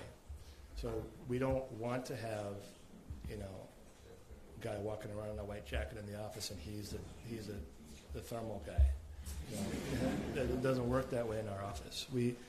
The reason it doesn't work that way is because we're very interested in breeding fully bodied, well-rounded architects. We don't have a kind of linear discipline of this one's a designer, this one's a technical person, this one's that. We do have people that are strong in certain areas just by the nature of how their brains work. So they tend to become more technical, but we ask the technical people in the office to still think about design. We ask the design people, the ones that really want to just dream, to think more about the technical issues. So we do have people that run those analyses because they're more inclined to do that, and they kind of float around like butterflies and help people. But everybody learns how to do it, and especially when we're doing competitions, they're doing it because we don't have time to have dedicated people just doing that. In terms of the program, I'm not copping out on you. I don't know all the programs that we use. I know we were using Fluent, and I know when Revit showed up, we were using some of those. We've used CATIA for geometry issues. I can't tell you all of them, but I tell you what I will do. You give me your email, I'll find out and I'll send it to you.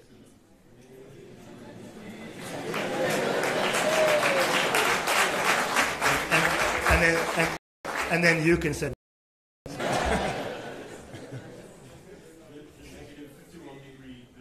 Yes, sir. Yeah. So the average temperature in Astana is something like 65 degrees. So it doesn't get terribly hot in the summer. We do have days where we were concerned about heat load. So the buildings, they are ventilated systems. They exhaust the hot air out of cavities, or they gather the hot air and distribute them in the winter time. But the real issue for us, it was somewhat easy to figure that out. I'd say the issue for us was the snow load. So what we have on the snow load is a 5-foot drift on the roofs, and then how to basically shed that snow. And if you've seen the wind tunnel tests with on the underwater wind tunnel tests with the sand for snow drifts, the shedding, the building's ability to shed snow drifts, like the water alpha ducts back, was critical. And in the wintertime, the solar heat gain played a role in that, right? Not just to melt it, but to prevent it from accumulating and then slipping off. So the slopes of the roofs, the valleys, if we had some, those had to be calculated, and we were using the sun in the wintertime to help us that. In the summertime, the sun never really posed an issue. All of the buildings had operable systems in them. And sometimes what we do for the operable systems is, instead of actually having a window with a frame, because we're trying to reduce the aluminum extrusion from a carbon standpoint, but also from a thermal transfer standpoint, what we do is we have one mullion sometimes you'll see the walls are like that, they kind of shingle like that. The mullion that creates that separation is the operable. There's a little flap in it that you just turn. And so we stack it, roll it down, and just let it out. Hancock did that in '74. What happens in Hancock sometimes is it whistles. because of the wind behavior on the building. So when we shed it, when we protect it and put it in the pocket, it doesn't listen. Getting a wrap-up signal. We will take 2 more questions. Good evening. Thanks for the presentation. My name is Emerson Hamilton. Hi, Emerson. All right. I've worked, most of my experience has been on the corporate side of architecture, which is representing the client. And I know, in fact, via past experience, that sometimes we come to the architects with a budget that is really not realistic. You mentioned about bringing in all your projects on budget. So can you tell us how you get the client to a realistic budget? When they come to you with a budget that is not realistic, how do you get them to come to a realistic budget so that you can deliver the project with a budget that architects like to see? Yeah. So when we start the project and we receive the budget, we're asking about the full process of the project. We want to know if it's design bid build. We want to know if it's design assist. We want to know if there's a program manager. We want to know if rates are locked. We want to know if you've talked to the contractors. We want to know who the contractor is, and we talk to them. Going back to the conversation that we have with clients, we talk to these people. We want everybody in the room up front. Up front. We are not linear. We don't want to wait until the end of the design phase to find out that the thing is over budget. So we want a budget analysis up front. And I would recommend that, just to keep yourself honest. So we do that. We do not have our own in-house QS or anything like that, but we know enough people around the world to talk to them about it. In some cases, I'll tell you, for example, in Toronto, when we came up with the idea of the building, the expectation was that we couldn't afford that project. This was in the beginning, early phases of the project. And so what we asked to do is to participate with the client, to interview the exterior wall contractor who was going to come years later. And we did. And the reason we did that is because we wanted to understand the extrusion process for the wall that we were designing. And in a half a day, we moved that wall from $120 or $129 a square foot to $89 a square foot. And we designed the wall at $89 a square foot. We're not crazy. We listen to people. When I tell you to listen, when I say to these guys to listen, I mean it. Go and find out who knows this stuff better than you do. Don't pretend like you know it all. You don't. I know you don't. we don't either. So go and ask somebody, and then get them to help you. They'll help you. They want to help you. They want to know. They want a piece of it too. Hey, what project is that? Can I talk to the owner? Sure. You can talk to the owner. Can you do it for $89? Because if you can, I'm sure the owner wants to talk to you. So these conversations happen constantly. The other thing that we find is that because we're running around the world a little bit, we can pull people in from all over. So we can pull people in for stuff in the United States from Dubai. We can pull, and vice versa, obviously, from UK, from China, wherever. And I told you that story about the 3 people that we found that could do the double curved insulated glass with the frit and the photovoltaic. Because we go out and find them. And once we find them, we share that knowledge, they tell us, and now we can tell you, right? So that idea of cross-pollinating this information between architects is critical. And it's not just between architects. Architects don't stand alone. I think a lot of architects like to tell people they do, but they don't. I've never seen this kind of come down from the mountaintop with the answer kind of process work. I don't know where that came from. I don't know who made it up, but it doesn't work. So we are constantly talking to people that we hope are smarter than we are, which is why I talk to my spaceman all the time, because he is smarter than I am. And he tells me things, and he teaches me things. So you're constantly learning about this. When we find these things, we tell the client the truth. We think you're light here, we think you're low here, or we think you're heavy here and light here, so we can shift that. And sometimes they listen, and sometimes they don't, and sometimes they explain to us why that's not true. We did a project in New York that's under construction now, between 57th and 58th. It'll be the tallest residential building in the Western Hemisphere. And when we talked to that client about the idea, he said, couldn't we just take it and do this? And we're like, oh, that's not going to pencil out. And he said, yeah, it will pencil out. And we're like, no. He's like, yes, it will. And he showed us how it penciled out. And it did. And so it was economically feasible to do this. It would never work in a city like Chicago because Chicago doesn't get the rents and the cost per square foot that New York does. So you have to understand the context. Just that's how we work. You can stand and give your name. The mic isn't working apparently. Sure, hi, Dave from New York. I'm just curious, have you seen the movie Skyscraper? I haven't seen it. And secondly, your team, the composition of your team. Yeah. I'm interested in terms of the engineers that you rely on. Yeah. Just what's the composition of your team to carry out such magnificent work? I haven't seen the movie. I will tell you that they did call Adrian to talk to him about the movie when they were making the movie. I asked him if he was going to be in it, but I guess that didn't happen. That's The Rock, isn't it? Yeah. No, I haven't seen it yet. The team is, structural engineers, MEP engineers. Chris Drew is an ecologist, PhD ecologist, but understands energy like nobody's business. We do have people that we call for estimating and kind of cultural issues. I am lucky enough to still hang out at Harvard and do a studio every once in a while, so I have friends at Harvard that I can talk to about policy or kind of social issues or water experts, and I do.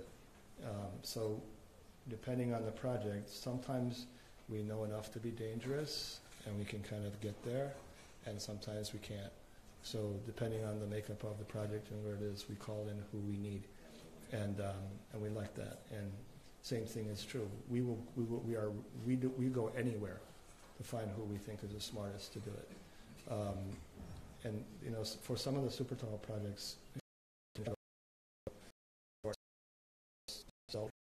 just and we keep that equation lean. We don't have a lot of overhead. I think most offices run at 20% or so. We're 10%, and we've always been at 10%, and we'll keep it that way. We don't have a lot of fat. We don't have a marketing group. We don't market projects. We don't go out. There are not even a lot of publications with our stuff in it. Yes, ma'am. Nice. So I came across very good architecture student. So my colleagues and I try to look up architecture to yourself to find inspiration from them, not just from their work, but also in kind of researching their design process. So my question to you is there any information or advice that you would like to relate to current architecture students here? Regarding practice or your experience as a student? Sure.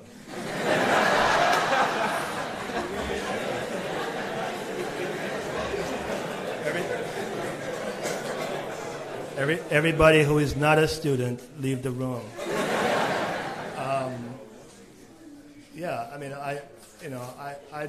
I don't pretend to dispense,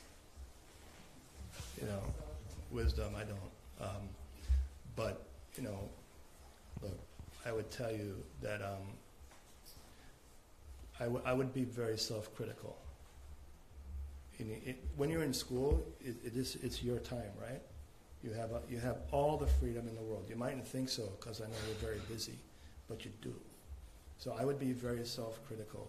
I would take your work, find someone you trust, a student, not a professor. Find a friend you trust, put your work up, and ask them to tell you the truth.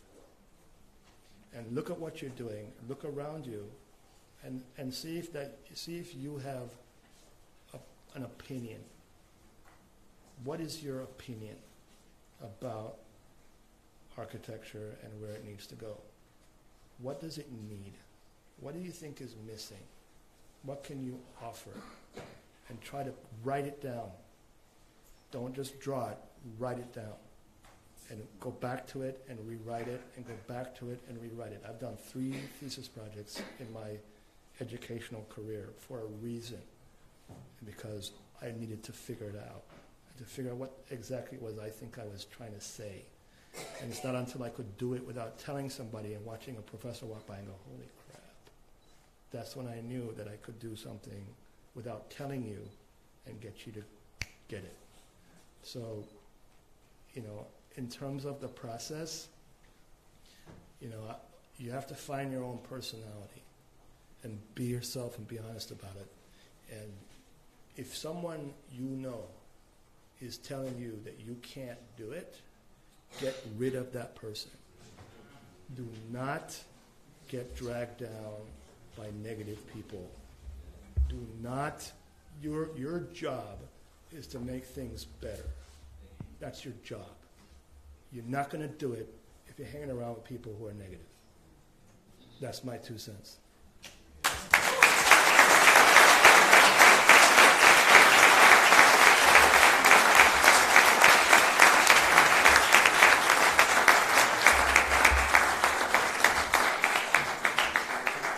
I'm sure you all saw the passion, yeah? Remember, it takes time. It's not easy, but you'll get there and go beyond your expectations. I think it's now time for us to call upon the Dean of the Faculty to give the closing remarks.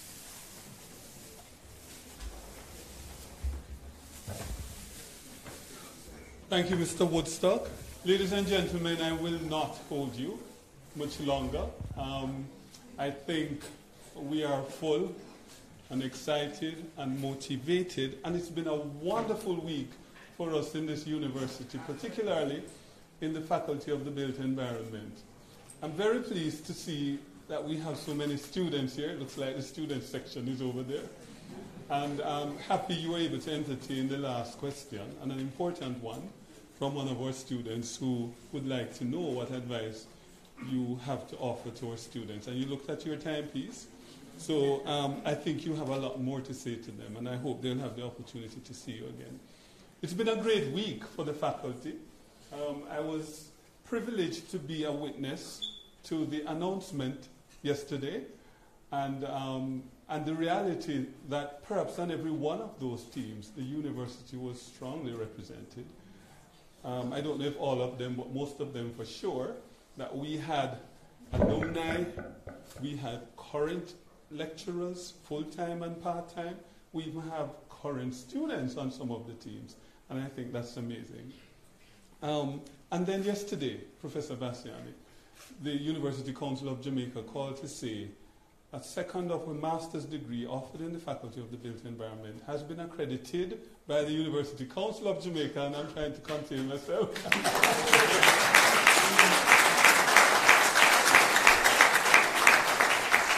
So the MArC has been accredited, and not just now, and it's been validated by the CAA, and now we have the MSc Built Environment, which is accredited by the University Council of Jamaica.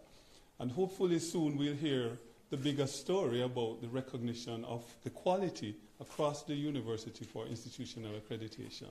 We're waiting on that. So my task is to just say thank you quickly for being here to witness this amazing lecture, which I think we're going to remember for many years. You call it common sense performance architecture, and while you were presenting, I thought of many adjectives to describe, which is way more than common sense to me, I think. But I thought of amazing, I thought of impressive, I thought of impactful, but not just your presentation, but your approach to architecture. And I think it's an inspiration to even a land surveyor.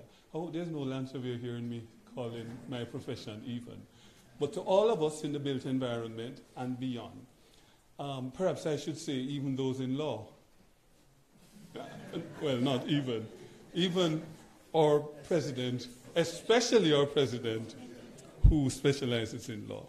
He's more diplomatic than I am. So, ladies and gentlemen, my task is primarily to move the vote of thanks, giving recognition to those individuals and groups who contributed to the success of this amazing event. You would agree that the lecture by architect Gill was potent, powerful, and I'm very visual, and those things were, those images you shared were powerful for me. If you can judge by looking at the faces of students, you can tell, I could tell during the lecture that it was really quite impactful. So thank you, Architect Gill. Thank you for being in Jamaica and making a contribution in the Houses of Parliament competition, and for spending these short hours with us here at UTech. We are very grateful. Special thanks to the family of Ruskin Punch, and I have some names mentioned, but I think the only representative from the family here today is Ruskin Punch's niece, Dr. Simone Sandiford. I had the privilege of sitting beside her and sharing with her an image of my niece who is in her school. For his masterful management of this event, Architect Robert Woodstock, thank you very much, sir. For bringing greetings, Professor Stephen Bassiani, who continues to be impressed with all things Phoebe, but always very supportive of all things from the faculty and across the university. Thank you, Professor Bassiani, for sharing this occasion.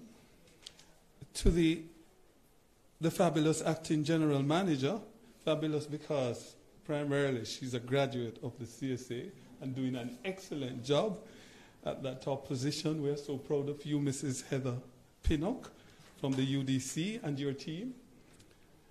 For partnering with UTech in organizing this lecture, we'd like to say special thanks to the entire UDC, to its chairman. Could you convey for us, Ms. Pinnock?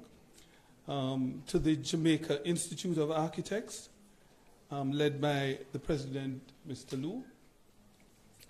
We say special thanks to our sponsors, Cisco Limited, and we heard from a representative earlier, Educom Cooperative Credit Union, 876 Sounds, and Rainbow Awnings.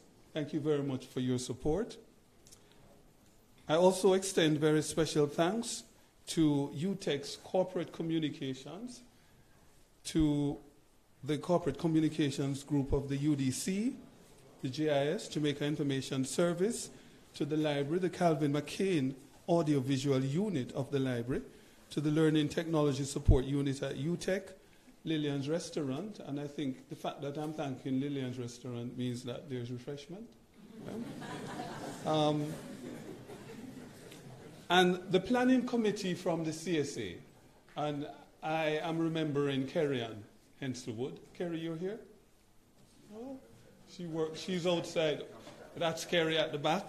I'm surprised you're inside because she was the engine behind much of this organizing. Karen Edwards Gregory, you here? She's somewhere outside working too. And the rest of the team, headed by architect Lawton. Thank you so much for your passion.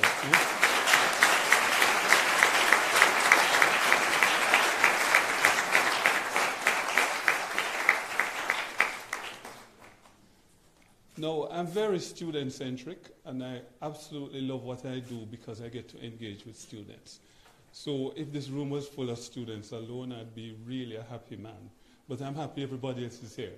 But very special thanks to the students of the CSA, and I think there are students from other programs present. Thank you very much for supporting this.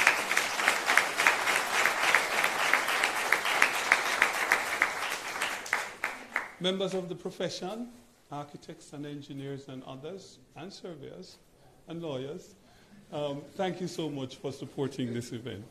So ladies and gentlemen, as you continue to contemplate common sense, performance, architecture, may we together find a way to enhance the built environment in ways that will secure sustainable developments for our societies. Good evening, ladies and gentlemen, and thanks for coming.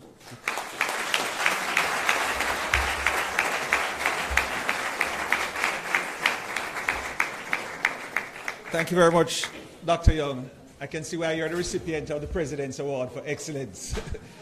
Before we leave, Jackie Han, the head of the school, has a presentation to make. Jackie? So we have a small gift. It's a token of appreciation for architect Gordon Gill. Thank you so much for all the wisdom that you've given us.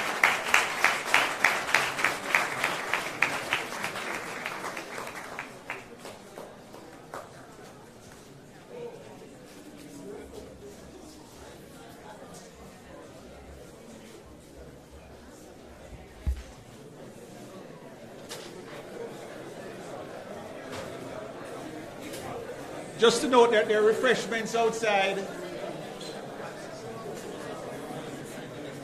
Oh, and please get everybody remember to